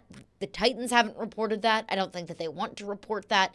But it feels like with a high ankle sprain, just knowing what that injury is and how severe it can be, Will Levis is not going to play. So if Will Levis doesn't go, it's Ryan Tannehill. What do you make of that decision, D-Mase? I mean, I think it's a decision that, and you said it off air, it's a decision that gives the perception of we still want to win. We're going to go out here and we're going to put together the best team possible this Sunday to win a football game. And then I do believe it's, because you don't want this thing to get no uglier than what it has been. Right. You put Malik Willis in there, it will get uglier. And is that something that this fan base want to continue to see? No, they want to see some sense of life. And you want to give your team some sense of, we know we're not making the playoffs, but a win feels good, Monday morning. Waking up Monday morning with a win feels good. And Ryan Tannehill gives them the best opportunity to win this football game. But it doesn't change, what is going to potentially happen. He's not going to be on this team next year. He's going to be on somebody else's team. So it's not like you throw him back here, he played great 3 games, and then all of a sudden you bring him back next year. No, that's not happening. He's just basically trying to win as many games as he possibly can. You don't want to end the season losing your last 4 games because they lost last week, losing your last 4 games going into the offseason. Now the owner may have a change of thought. If it looks that ugly, then the national narrative may start to change if it gets ugly these last. Hell, it's been ugly all season. But if it ends ugly, them losing the last 4 games, yeah, you may have to rethink some things. It would be ugly with Malik Willis. Yes, it will. And I hate to say that about the young man because I know how hard, that position is the hardest position to play on the field. But he's just not ready. The last time we saw him, he's not ready to be a backup in this league. He's not. Do I think does he deserve to be on the team? Yeah, I think if he gets better. But we won't even see that, unless something happens to Ryan Tannehill. We won't even see that. It's just unfortunate for him. But, this business is about winning, and Vrabel's going to try to do whatever he can to not, make the optics look as bad as they are now. If I were Mike Vrabel, I think I would have played Malik Willis. I think that is probably the smarter move, just given where you're at, where this offensive line is at, where this team is at. Now, if Will Levis went down and you're 5-9 now. If you were, I don't know, 6 and 7. Yeah, right. Like if you were still mathematically still in the hunt, then I would say absolutely you go with Ryan Tannehill because Ryan Tannehill gives you the best opportunity to win. But you're not. You're out of the playoffs. Best case scenario, you tie for last place. You're going to be in last place in this crap division. No matter what. No matter what. You're going to be in last place. Whether you're alone or not, you're going to be in last place. So I would have played Malik Willis. But I understand why Mike Vrabel is going with Ryan Tannehill. Now, he was asked why Ryan Tannehill. He said, well, because Ryan's been backup all season. Since Levis took over. And I get that. Mm-hmm. But I think it's 2 things. One, Mike Vrabel has said, we want to win these football games. We want to give our team the best possible chance to win the rest of these football games. And I get that. He should feel that way because it's easy for me or for you or for any of us at this station or any fans that are listening to say, hey, you're out of it. Doesn't matter anymore. That's not how Mike Vrabel thinks. It's not how he should think. That's not how that locker room thinks. You shouldn't think, well, we're out of the playoffs, so it doesn't matter anymore. Who cares? So I think it's that. It's the messaging of, I told everyone that we're going to try and win football games, and that's exactly what we're going to try to do. You trot Malik Willis out there, that it sends a message that, hey, we're waving the white flag. Well, it sends a message to everybody in the locker room. And, more importantly, it sends a message to your offensive players. Like, we're bagging it in. We're packing up our boxes. We're getting ready for the offseason, and we still got 3 games remaining. That's basically what it's telling, the other, 10 guys on the offense. Because when you put Malik Willis in, you know how your offense diminishes from a play call standpoint. So if you do that, you're telling everybody, D-Hop, Traylon, all the guys that, listen, we're done with this season, And then how do guys respond to that if you were to do that? How do guys respond to that in practice the next week?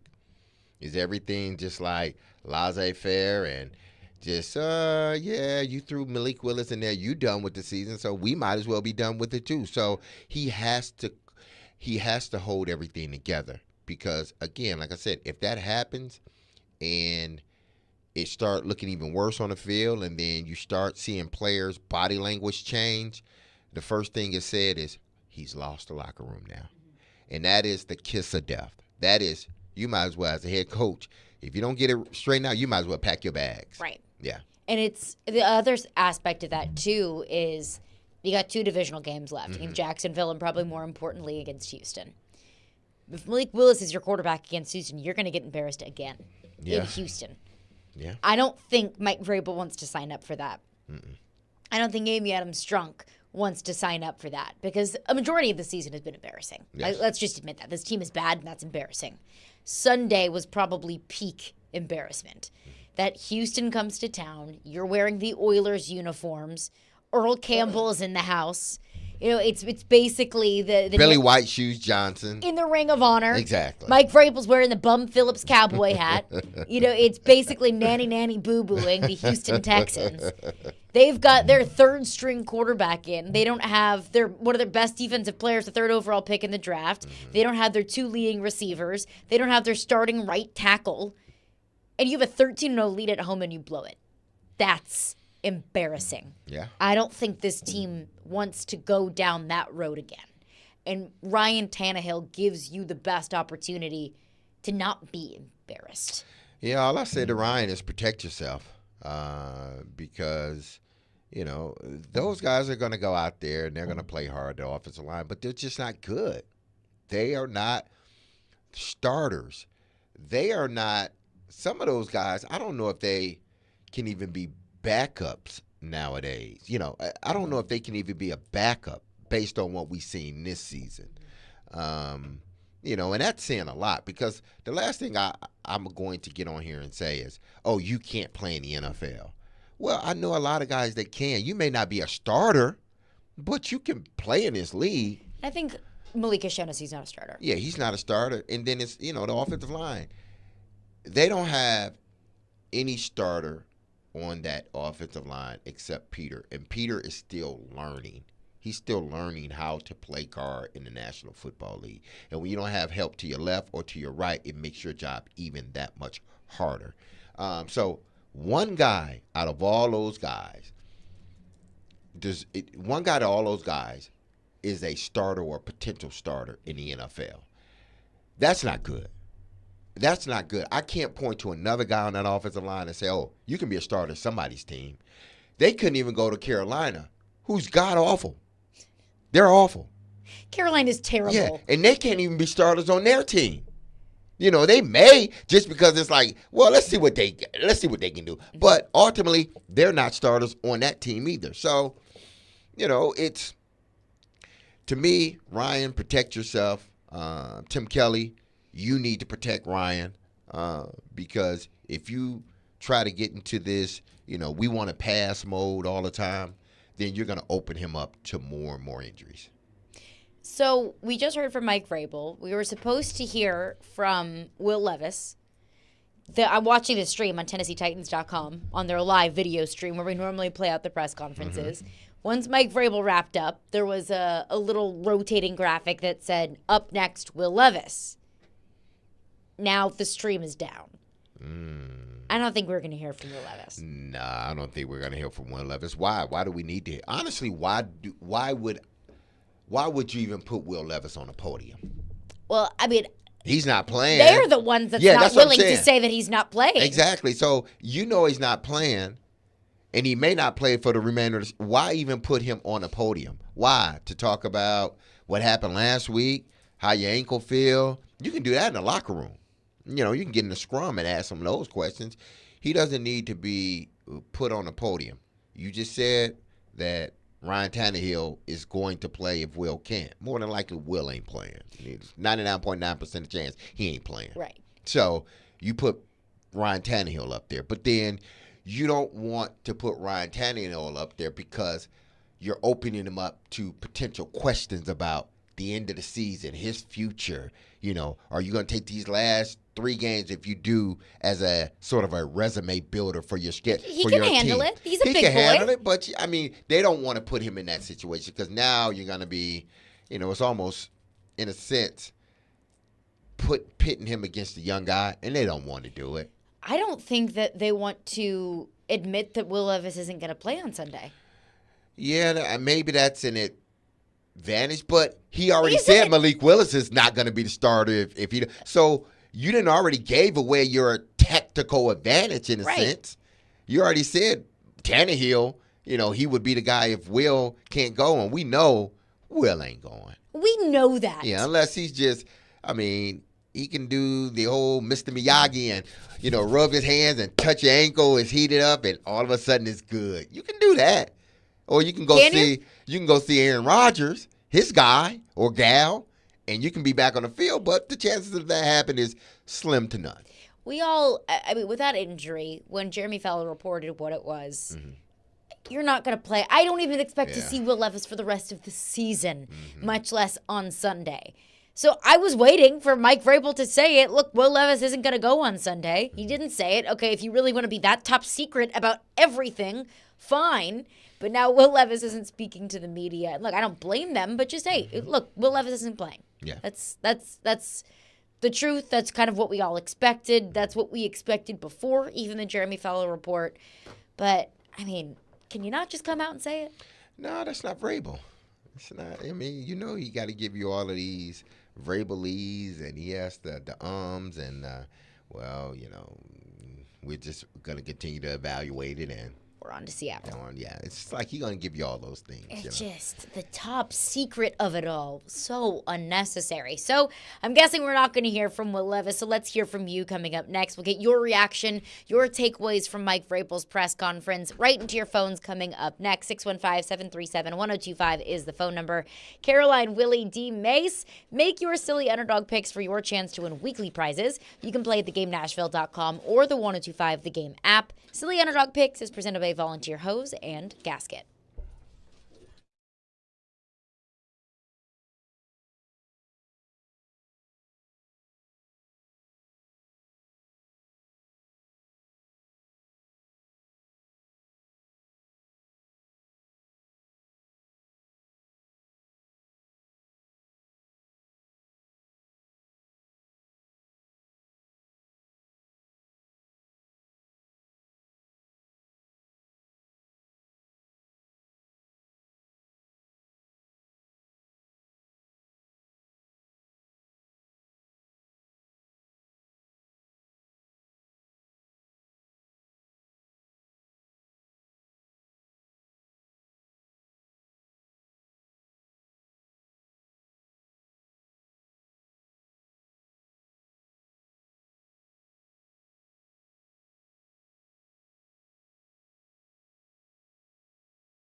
Tannehill take the first team reps today mean he would be the guy on Sunday if Will can't go, or is that Ryan would be the quarterback if Will is unavailable.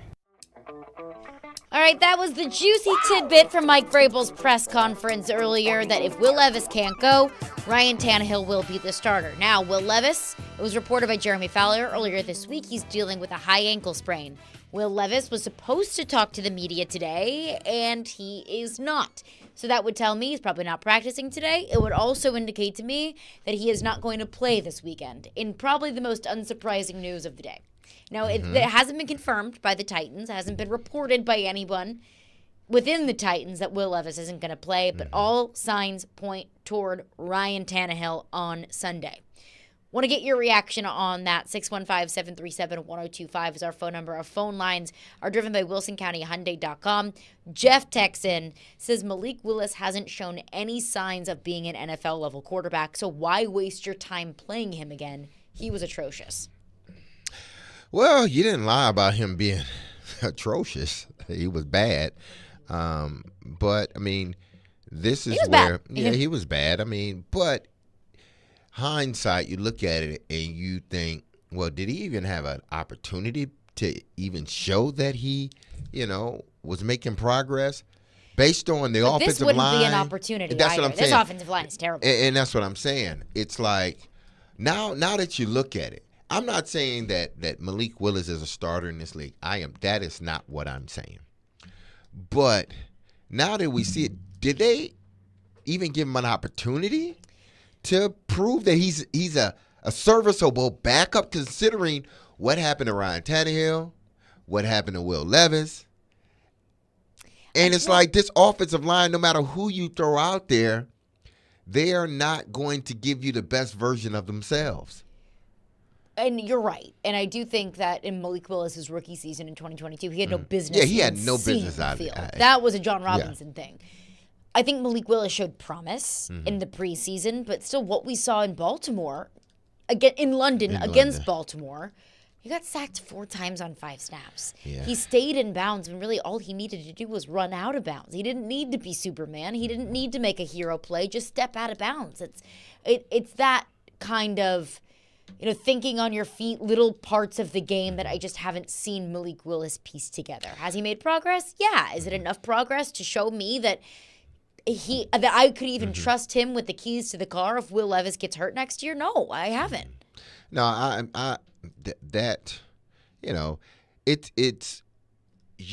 we can, in which we have, like, certain situations, you say, man, you should have just did this. But when you know that your opportunities are few and far between, you're going to try to make every play out of nothing. You're going to try to make a nothing play and make it the best play in the world, a heroic play. And he's just not at a point in his career where he can play hero ball. He's just not. He doesn't have the NFL tools for him to be able to play hero ball. So I look at that Baltimore game, and it's like, hell, it was just a foreshadowing what we were going to see for the remainder of the season as far as quarterbacks getting sacked. So, whether he plays or not, which he more than likely won't, Malik Willis, I thought this would be an opportunity to give him one last shot. Let's see what he does in this situation. We have nothing to lose.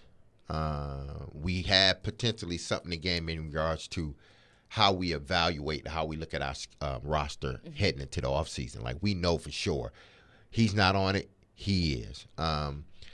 Do I expect Malik Willis to remain on this team? I don't know. But, what do you do then? Okay, if Will Levis can't play this game, and then Malik Willis ends up being the backup, and something is telling me that Tannehill might not survive the game. And just think if Tannehill has to play the remainder of the season. Which I think there's a high likelihood. Yeah. Do you think he's going to survive the rest of the season? And it's funny because it's only 3 games. That's how bad this offensive line is. Yes, absolutely. So, again, just like college coaches, I've always said this about college coaches and quarterbacks. I'm not as a college coach, I'm not trying to prepare you for the NFL. I'm trying to win football games. That's what I'm doing. If you make it to the NFL, then great. It's good They'll for our develop program. you there. Yeah, they'll develop. You'll get your development there. I think right now, he's not in the business to. I think Vrabel anyway is not in the business right now. He want to win football games. Mm-hmm. That's his. He just want to win football games so it can lessen the blow of an off season. It's still gonna be a bad off season, but it lessens the blow if you can win the next 3 or 2 out of the next 3 because they're divisional games. So he's in the business of winning games. He's not in the business of putting you on the field after you've already given you opportunities, putting you on the field and said, okay, here, take the keys to the car. That's not where he's at because he's given you opportunities in the past. It didn't work out, and we all know why it didn't work out. Some of it your fault, but majority of it was this roster. Right. So I don't have to throw you in there again as a head coach. I need to save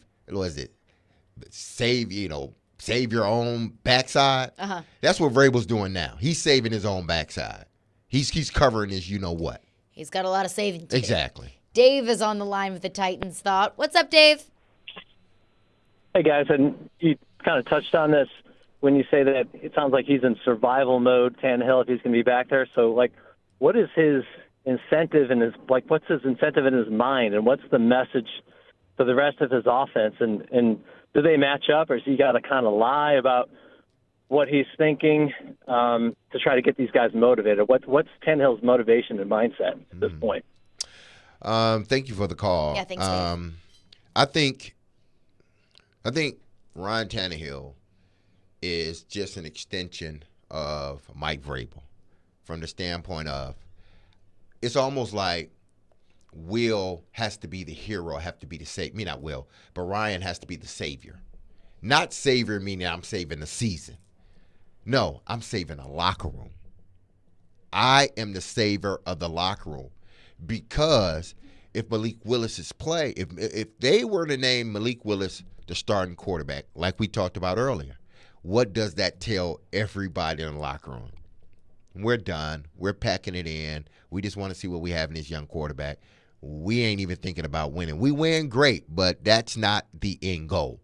We want to, talent evaluation. We want to evaluate this talent. You have a potential to lose the whole locker room. This is a locker room saving move. That's what this is. One, to make sure we at least have an opportunity to win because he named out all the guys that's not practicing today.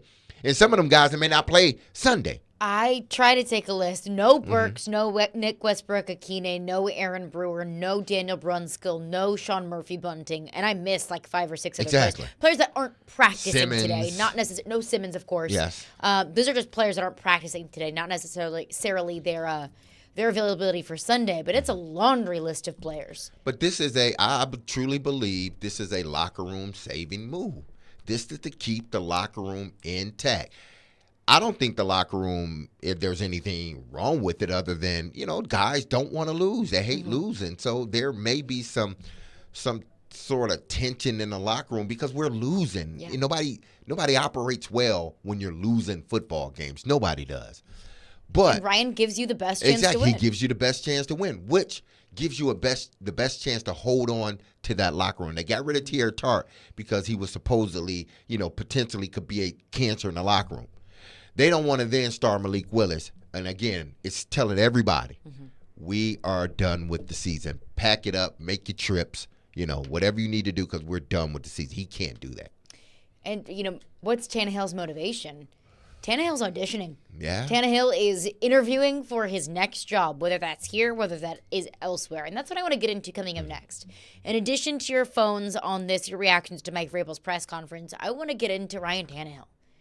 What does this weekend, assuming that he is getting the start, since we didn't hear from Will Levis today, I'm going to assume that Ryan Tannehill is going to get the start, that Will Levis is out this weekend. What's Ryan Tannehill's future? And where do the Titans fit into that? We'll get into that coming up next. Caroline, Willy, D-Mase, 102.5, 106.3 The Game.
your Game Center update. This Game Center update is brought to you by Gary Force Acura, proud sponsor of your Nashville Predators.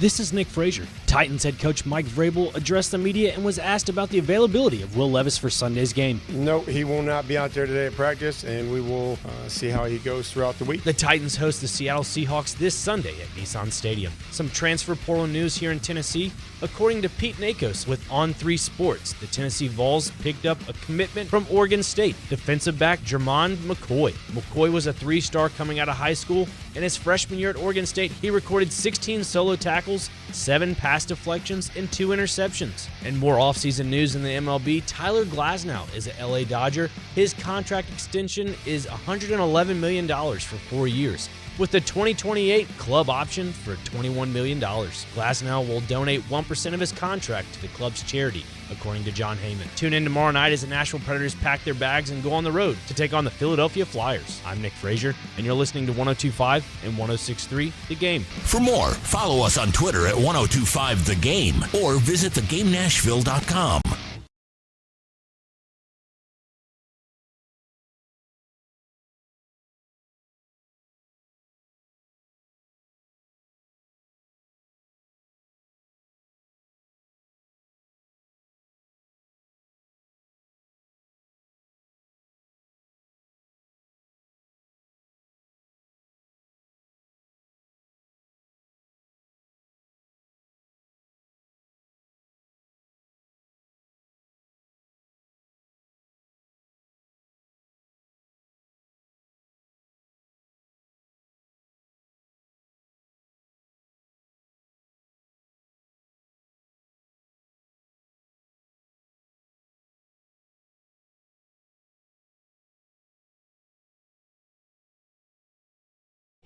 Caroline, Willy, D-Mase, 1025, 1063, The Game, and the Game Nashville app.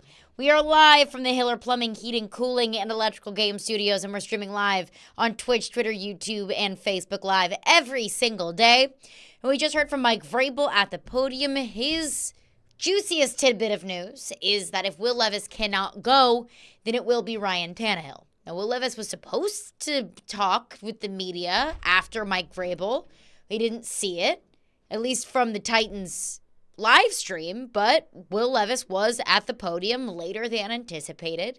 And just looking at some clips and some quotes from people covering the team, Jim Wyatt, Trace Walker, Paul Kaharski, Teron Davenport, Will Levis says that if you're able to play, you play.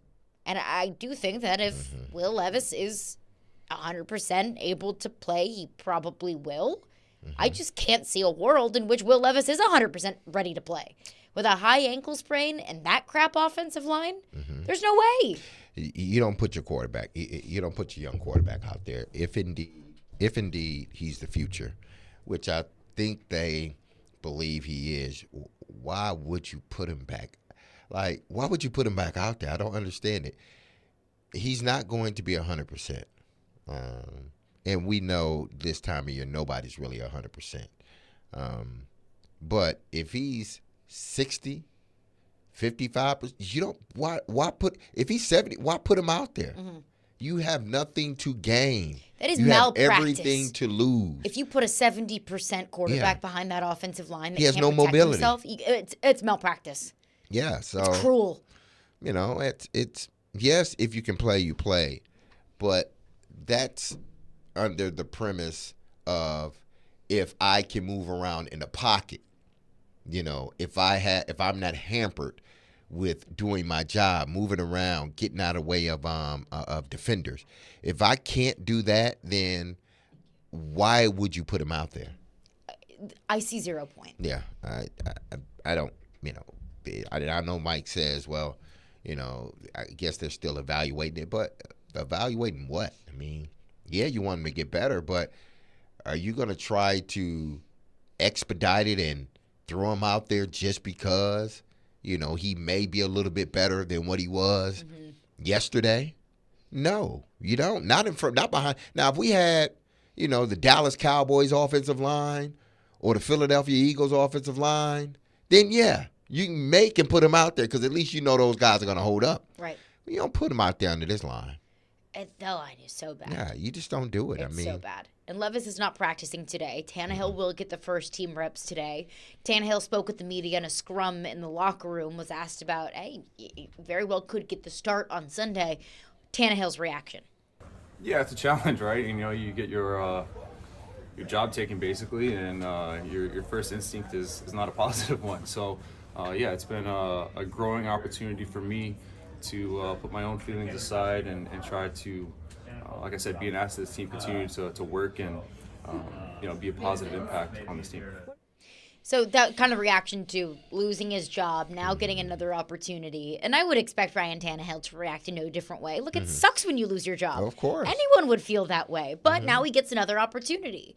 And while you and I could look at it like, man, if I'm Tannehill, I don't want to go back behind that offensive line. I don't want to get risking hurt yet again behind that offensive line.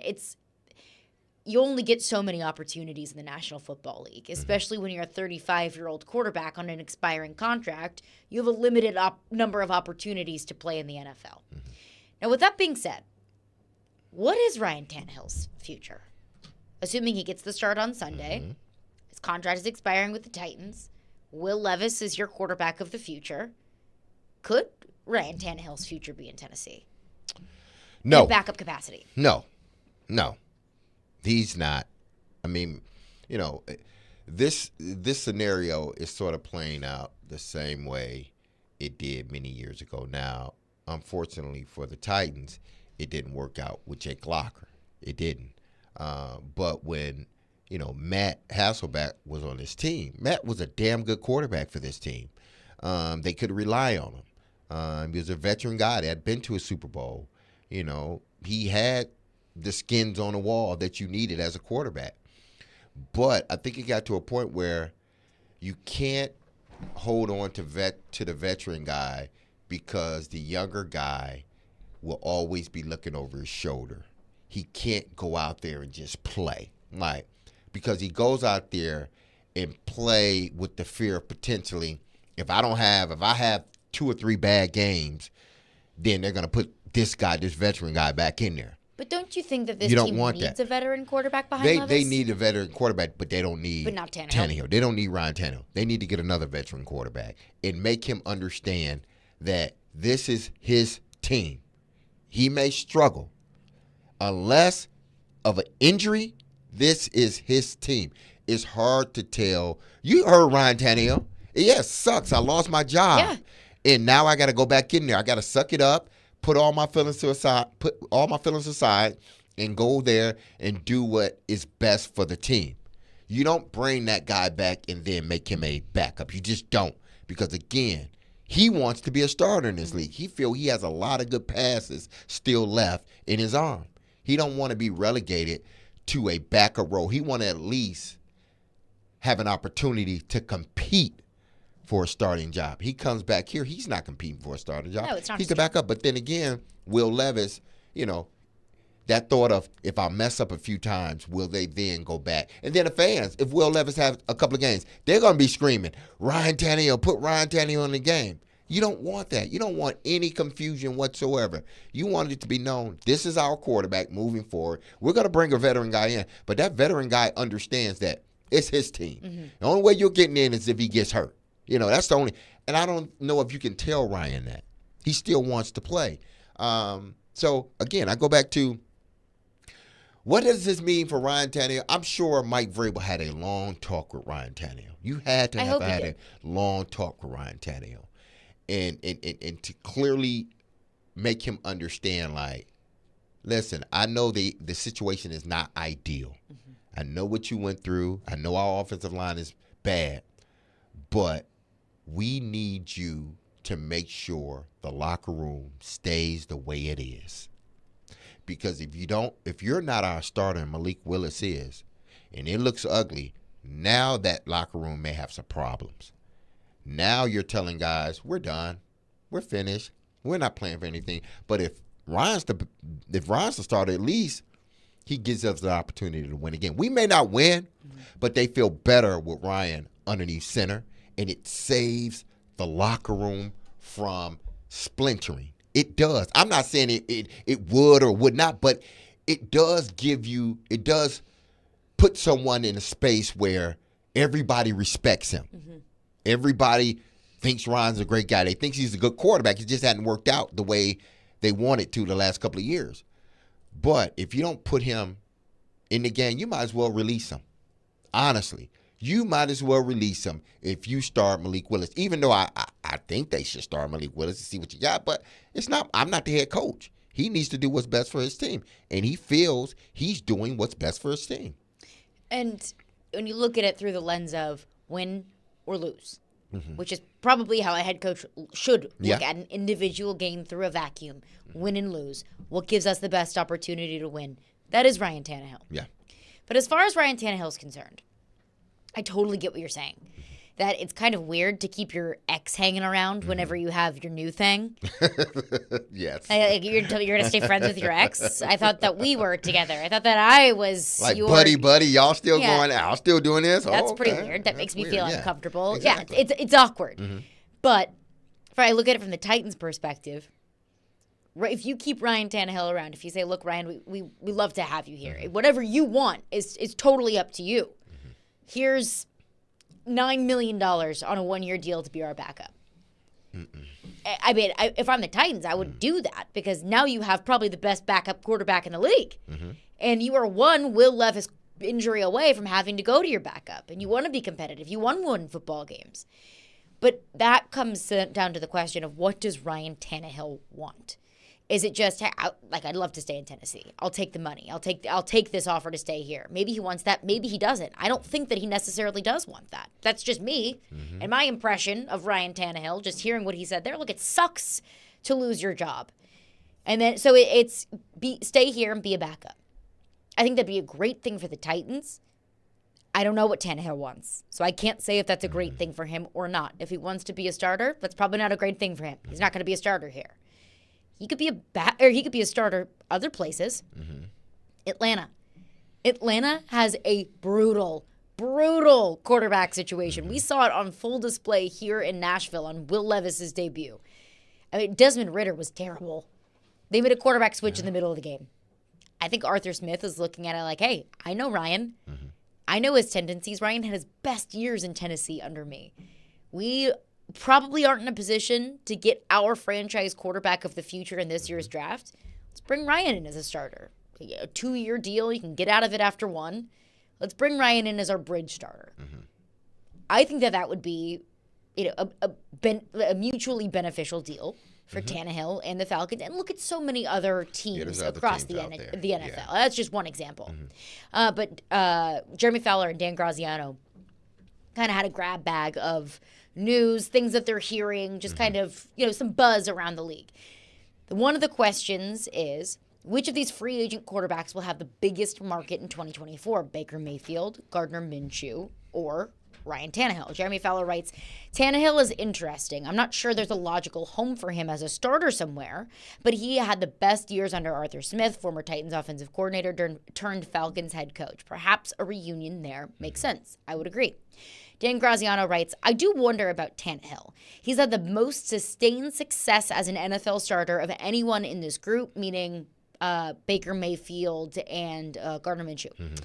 But he'll also be 36 when training camp opens up next year. Would he want to go somewhere and fight for a starting job or back up a young quarterback coming into the league? Would you have to promise him your starting quarterback job in order to land him? And if so, who would do that? Part of me wonders if Tannehill could just do what Joe Flacco did last season. Chill in some kind of semi-retirement mode until someone needs a veteran to step in and his phone rings during the season. I don't know where his head is on this, but he's a fascinating case for me.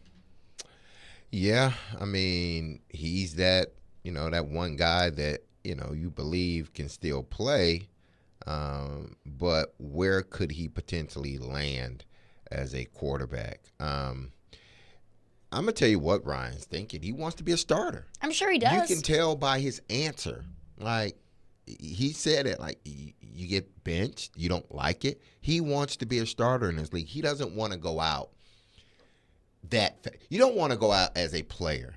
You've played this. You don't want to go out getting your job taken. Yeah.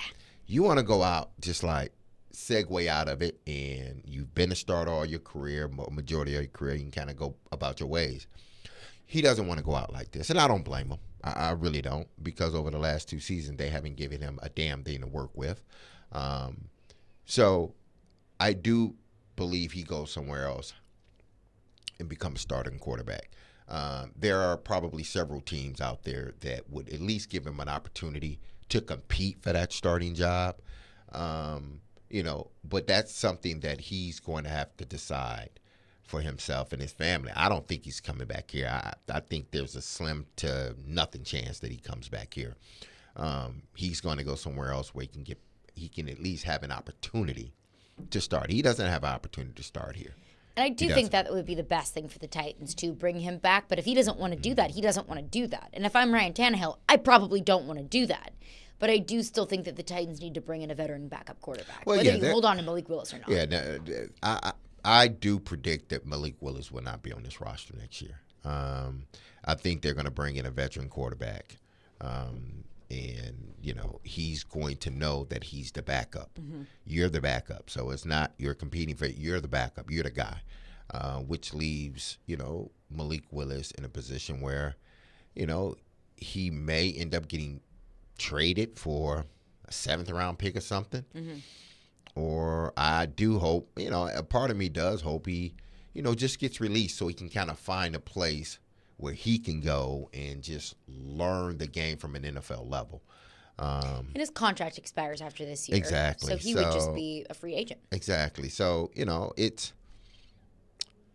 Ryan will be on another team. They will go get another quarterback. What team Ryan will be on, yet to be determined. It could be right up the street or right down the street in Atlanta. Mm-hmm. It seemed like that's more of an ideal fit, considering, because Arthur has to save his job next year. He has to. He has to save his job. So he needs the security of a guy I know can run this offense the way I want to run it. Give me some more playmakers. I get it. Offensive line needs to get back. Yes, but I need a quarterback that I know will do more help than harm. Ritter's doing all harm right now. Ritter's brutal. Exactly. And because you named him a quarterback, it has put you on a hot seat. Mm-hmm. You need somebody that can help you turn down the temperature on that seat. And Ryan Tannehill will be an ideal situation. Now, you got to work out the money situation and whatnot. But I think he would jump at that, considering who they have. They got Drake. They got Bijan Robinson. They got Pitt. They got some good players. Yeah, they got some good pieces. So he can go there and sort of rekindle some of what he had a couple of years ago with Arthur Smith. So, but I wouldn't definitely. If I'm Ryan, I'm like, I'm done with y'all. Not in a bad way, like done with y'all, but I got to move on because I want to play more. Here. Yeah, I want to play more football. Let's get your thoughts on this. Our phone lines are driven by WilsonCountyHyundai.com. Philip is on the line with a thought on the Tennessee Titans. What's up, Philip? Hey, guys. What's up? What's going on? I got a question for y'all real quick. So you see all these other teams like the Giants using these unheard of quarterbacks that was undrafted and they win in a couple of games, but they're running offenses catered to those guys. My question is, we already know what Ryan Tannehill can do, and especially with this offensive line, it's not going to be pretty, even with Ryan Tannehill out there, because he's not mobile and can't get out the pocket like Levis. Well, no better than Levis, at least. And at least with Malik Willis, he can at least get out the pocket. He can run. So is it bad to think that playing Malik Willis will actually give us some kind of chance if they kind of cater the offense to what he can do, more so than saying, okay, go out here and run our offense and this is what we're going to do, and put more like RPO in there, or like the read options, or even the pass read options, to where he can do quick passes, or say, hey, if you don't see it, get out the pocket, run, get some yards, or even keep your eyes down the field and make a big play that way. I hang up and listen. Thank you. Thanks for your call, Philip. I think it is crazy to say that Malik Willis would give you a better chance. No, he's not going to give you a better chance. I understand what the caller is saying. There's a different dynamic to his game because of this bad offensive line, that he can sort of get outside the pocket. We know Ryan is not going to be able to do much outside the pocket. I don't know when Ryan's healthy, because for a majority of this season and the latter half of last season, he wasn't 100%. When Ryan Tannehill's healthy, he is mobile. Yeah, but I don't think he's going to him running around like him design runs like RPOs and stuff. No, you can't do that with him. And if you put Malik Willis out there, I understand what the caller is saying, but it's just not that easy. Yeah, to just change the offense. Change the offense. And hell, this offensive line, they're not blocking well with the offense they got. They're not blocking well for Derrick Henry. Yeah. So what makes you think, putting Malik out there and running things that are more catered to him, which I understand what the caller's saying, it's not going to be any better. But even when Malik Willis rolls out and even when Malik Willis runs, I haven't been overly impressed. Everyone tells me Malik Willis is this fantastic mobile quarterback, but I don't know if it's Malik Willis's ability or really just his comfort level. I think it's probably more so the comfort level. Yeah. But even when he jets off, it's hesitant. Yeah. He doesn't make the plays with his legs that everyone is telling me that he's capable of doing. Yeah, unless they saw something at Liberty that we didn't see, and maybe he ran around and I hadn't looked at his stats. I didn't watch many games, if at all. I didn't watch any. I can't sit here and say I watched the Liberty games because I didn't. So I don't know what he did as far as RPOs and all the other stuff running the football. But he just doesn't look, and this is a bad thing to say, but at times he doesn't look like a coordinated runner. Like a quarterback. Like it's like a bunch of, like he want to run, but a bunch of stuff is going on in his head. So he's like, I don't know if I should run or pass it. It's like just you like, need to make the decision. Like, yeah, I'm running now, and it's like I'm gonna maybe run. I guess I think I don't know. He can't think like that. And you can't be either. You got to commit to the running the football, or commit to throwing the football or throwing it away. It's one or the other. You can't be, in between. Because when you're in between, you look clunky and you look like you're, You look like you don't know what you're doing. Don't know what you're doing. So, I get it. I get it, people. Y'all want to see Malik and y'all want to see. But, hey, listen, I'm going to say this, and maybe I'm the only person who can say this. But just because he's black don't mean he's athletic, okay? Just because he's black don't mean he can be a running quarterback. All right? That's just that. Let's dispel that myth, okay? Because he hasn't shown it. He has not shown it. Again, he hasn't shown it, and he's been out there. He looks awkward running the football. Hell, Ryan Tannehill looks better than him running the football. Will Levis looks better than him running the football. So again, just because he's a black man don't mean that he can be a dual three. And maybe I'm the only person going to say that. But it's the truth. He looks clunky. Yeah. He looks like he's thinking too much. That's his problem, I think. He's thinking too much and not allowing the game to slow down for him. And if he doesn't figure that part out, he's not going to even give himself a chance to play in this league. I think that's the thing. Is the running ability there? Probably. Yeah. I don't know. I mean, everything tells me, all of the scouts coming out of Liberty tells me, yeah, the ability is there. But it's the connection. It's the mind-body connection of, is this what I'm supposed to be doing? Is this the right thing? That is what I think the disconnect there is with Malik. But I want to get right back into your phones on this coming up next. Of course, again, the news of the day, Mike Vrabel said if Will Levis can't go, it will be Ryan Tannehill. We'll get your reactions to that coming up next. Caroline, Willy, D-Mase. We are brought to you by Zen Sports. Start earning cash rewards on your bets today. Gambling problem? Call 1-800-889-9789. Terms and conditions apply. Must be 21 or older and in Tennessee to bet.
I mean, feeling better, just than I did yesterday, which is all I'm looking to do is just get my body in the best spot to be able to play.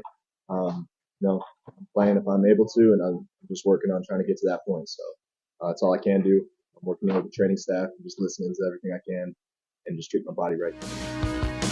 That was Will Levis. Now, we missed his press conference, this mystery Will Levis press conference. He was supposed to speak after Mike Vrabel. We didn't see him after Mike Vrabel, but that was Will Levis at the podium, kind of how he's been rehabbing since Monday.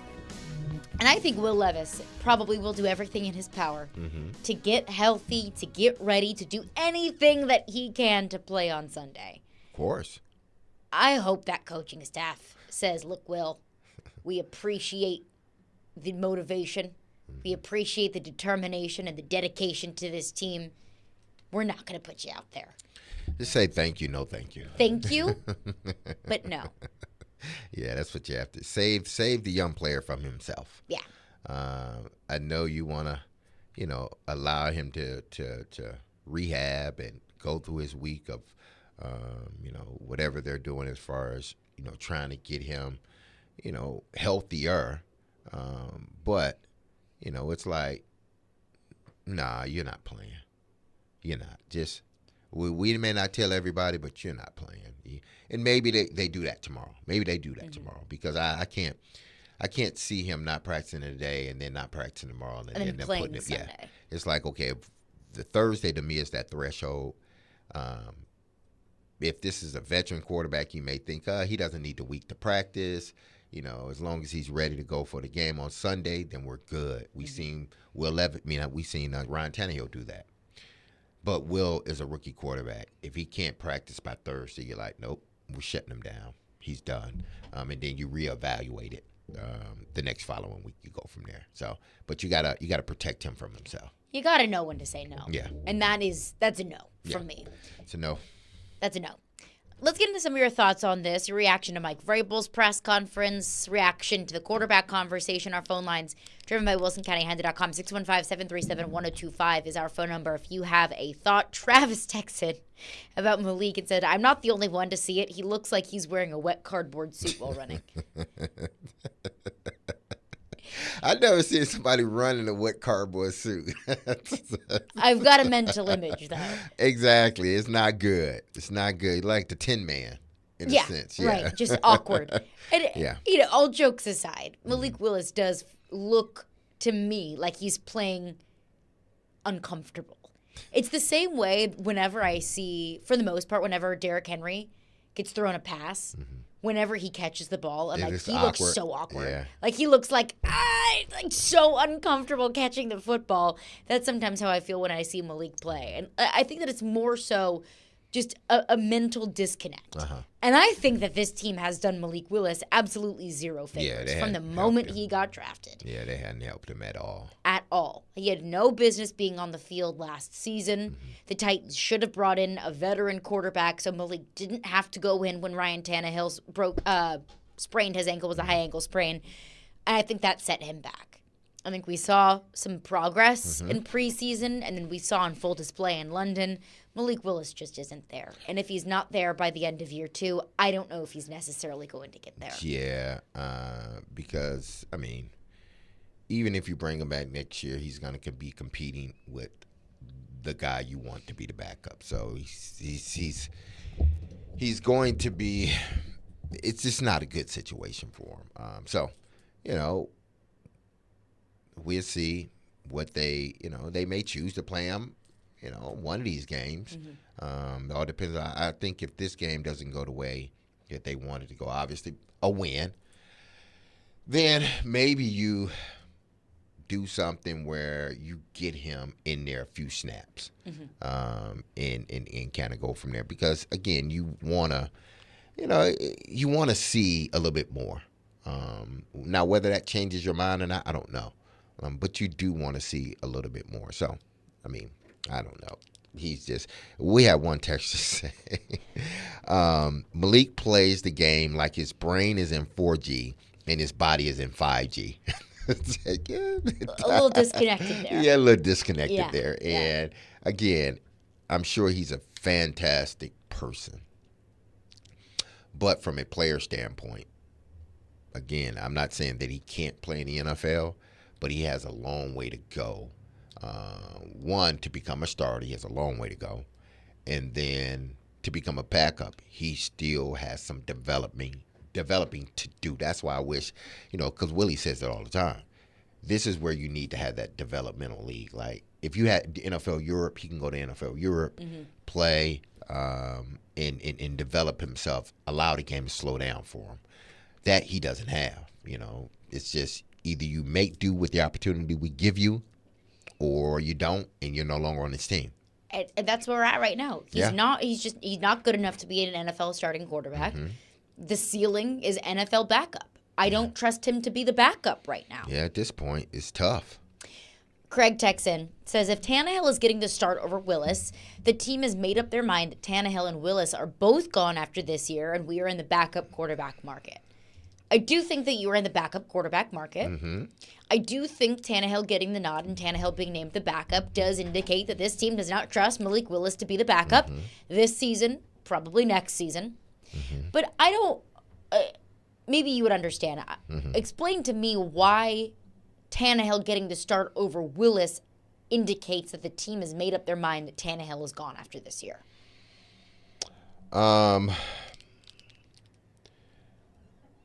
They're going to have to...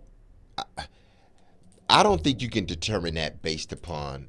He's saying since they made Tannehill the starter, that means Tannehill is gone next year? Yes, I don't see how that is an indication those two, of that whatsoever. I don't think he's going to be here anyway. But that's independent of the decision that's independent to make him the starter. of the exactly. Can't go.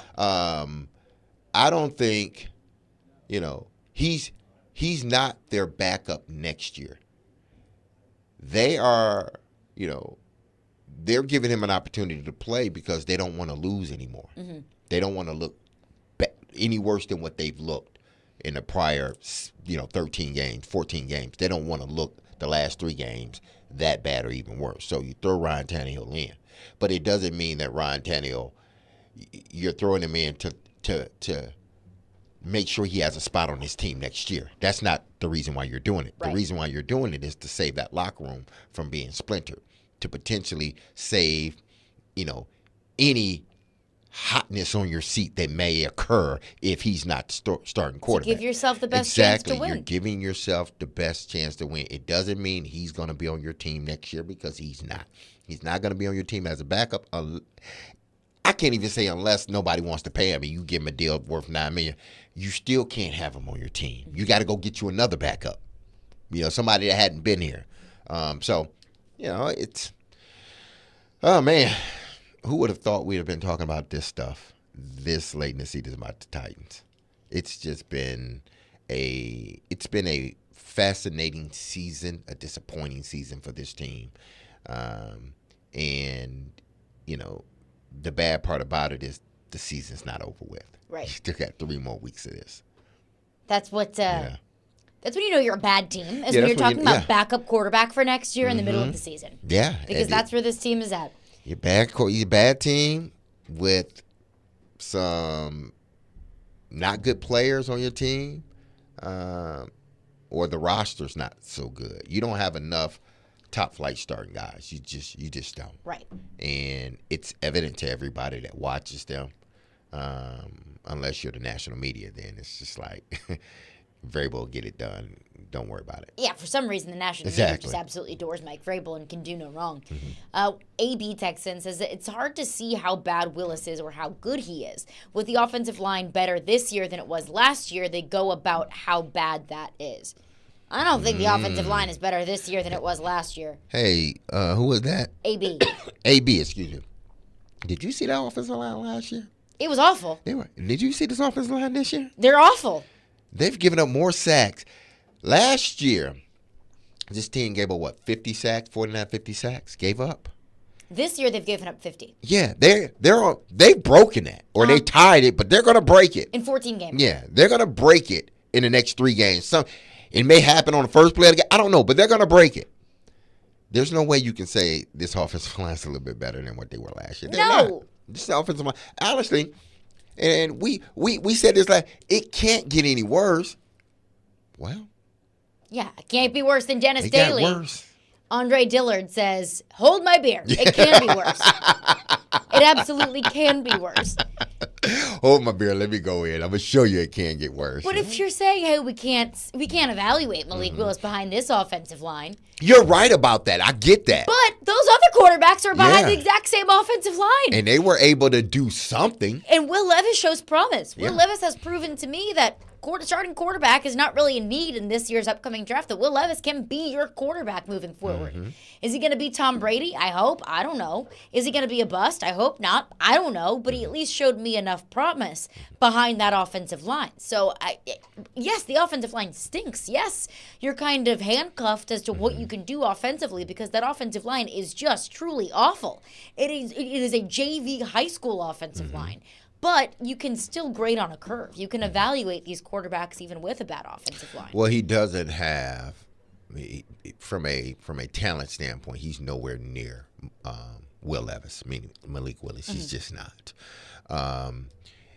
And you see how difficult it is with Will Levis underneath center or behind this offensive line. And he's a much better quarterback than Malik Willis. How do you think it's going to look when Malik Willis get up there? They have to shrink down the offense. They can't do some of the things that they want to do. And then, you put him in front of the offensive line. In his mind, he has no protection. Yeah. He knows it, so that alters everything you're going to do. It speeds up everything. And even when times they may block it properly, it still speeds up in your head because you're like, they ain't gonna hold on to these blocks too long. Your thought is, I got to get rid of the ball quickly every play because of what you've seen over the last 14 weeks. And Malik Willis is at the point in his development, at least from what we've seen. I can't see him behind the scenes and what he's doing in practice. But from what I have seen from Malik Willis, it looks like he just needs the game to slow down for him a little bit. That's not going to happen with this offensive line. The game's going to be in 3, 4, 5x speed. You're going to have to make those decisions pretty quickly, and Malik Willis just isn't there yet. You know what? I would say to Malik Willis, because what? Is this contract up after this season, or he has next season? No, he's got 4 years. Was drafted in the 22 draft, so he he's has got 2 more years. Oh, okay. Well, I guess that kind of throws out my suggestion. I just think he needs time to play, Malik Willis. And I don't think his skill set right now gives him an opportunity for anyone to say, go out there and play. Now, listen, if he goes to the right team, we've seen this. If he goes to the right team with the right coaches, I like Charles London. But maybe you go to a team that's more pass-friendly. You go to a coach. Let's just say, for instance, he goes to San Fran. If you can't show progression in San Fran, then you're not cut out for this league, because Shanahan has done a masterful job at getting the most out of individuals, putting them in a position to succeed, just telling them, do your job, don't worry about it, you got enough playmakers, just deliver the football. Don't make it complicated. This is why I want you to throw it here. If it's not there, then you go, you throw it away. If you get with a guy like that, head coach with an offensive mind, it may enhance your game. But anything outside that, I just think he needs to play more, but the NFL right now is not going to slow down for Malik Willis. No. They're not. So what does that mean? I hate to say it because, again, it's like you have talent, but maybe you need to think about USFL, getting an opportunity to play first, show people you can handle an offense, that you can, be a leader in the huddle, and then gain the experience there, and then potentially moving up. So he has a long way to go, and I know people want him to play, and I would love for him to play too. People do want him to play. I think they want to see, I think people want him to play so the Titans will lose out and get a better draft pick. Yeah, that could be. Yeah, so either way, they want him to play. I wanted to see him just because I want to see, have you made the progression that you need? Are you learning? Even though you're not playing, are you learning? That's what I want to see. We'll continue the conversation coming up Mm-hmm. next. Get back into your phones and tune in to 94.9 The Fan today for Vanderbilt women's basketball. The Commodores will be at Memorial Gym taking on Dayton. Tip-off is at 1 p.m. and pregame begins at 12:45 p.m. Coverage is also available on the 94.9 The Fan app and at 949thefan.com.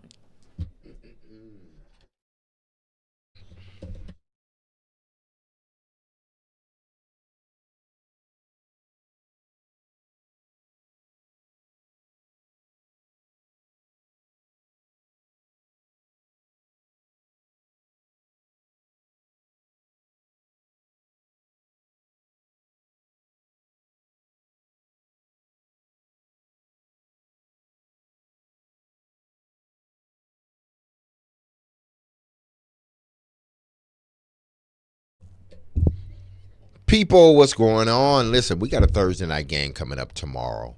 Who is it? L.A. and the Rams play somebody. I think it is the Rams. The Rams and the Saints. There we go. Rams and the Saints. It's going to be a barn burner, people. Believe me, not. But if you want to bet on that game, as you have betted this past weekend on your Titans or anybody else out there, then do it with our partners, Zen Sports, which they're excited to launch their new introductory promotion available to all new customers in Tennessee. It's the No Danger First Wager, people.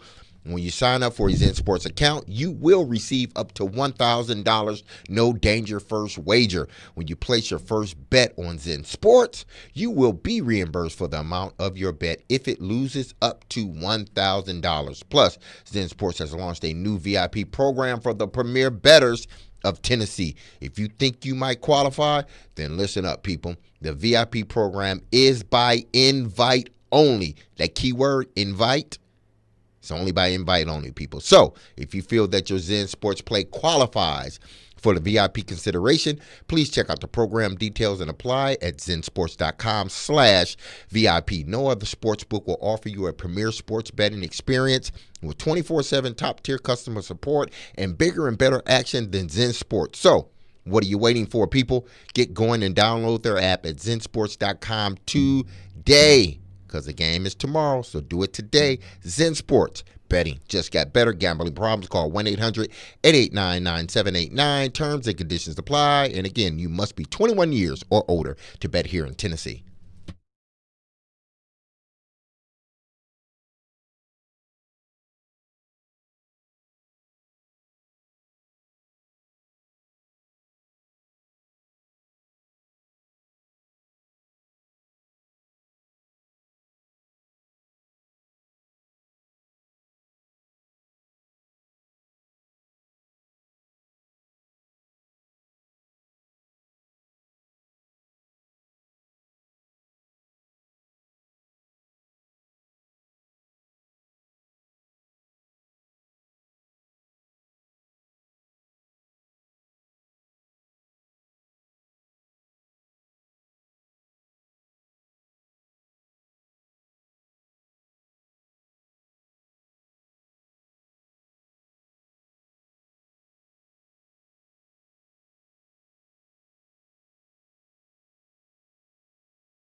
Tomorrow, it is your chance to participate in Preds Pick to Click. If you correctly guess a Preds player that scores a goal in the Preds game tomorrow night, then you will win a pair of tickets to an upcoming Preds home game.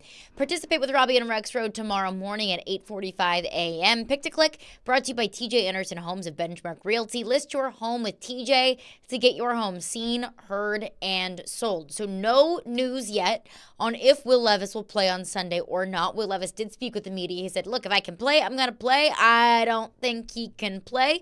Mike Vrabel said that if he cannot go, if Levis cannot go, it will be Tannehill's job. And man, oh man, D-Mase, the people are fired up about that decision. Man. For several different reasons, but I want to get back into your phones. Rick is on the line. What's up, Rick? Hey, thanks, guys. Love the show. Thank you. And, for me, guys, next year, I think Ryan Tannehill, if you could talk him into it, would be the absolute best you could ask for a backup quarterback. Because he knows the system. He knows all the coaches, assuming some of them will be there. And he can win. I mean, because you have to assume who's ever started is going to get hurt a couple of games.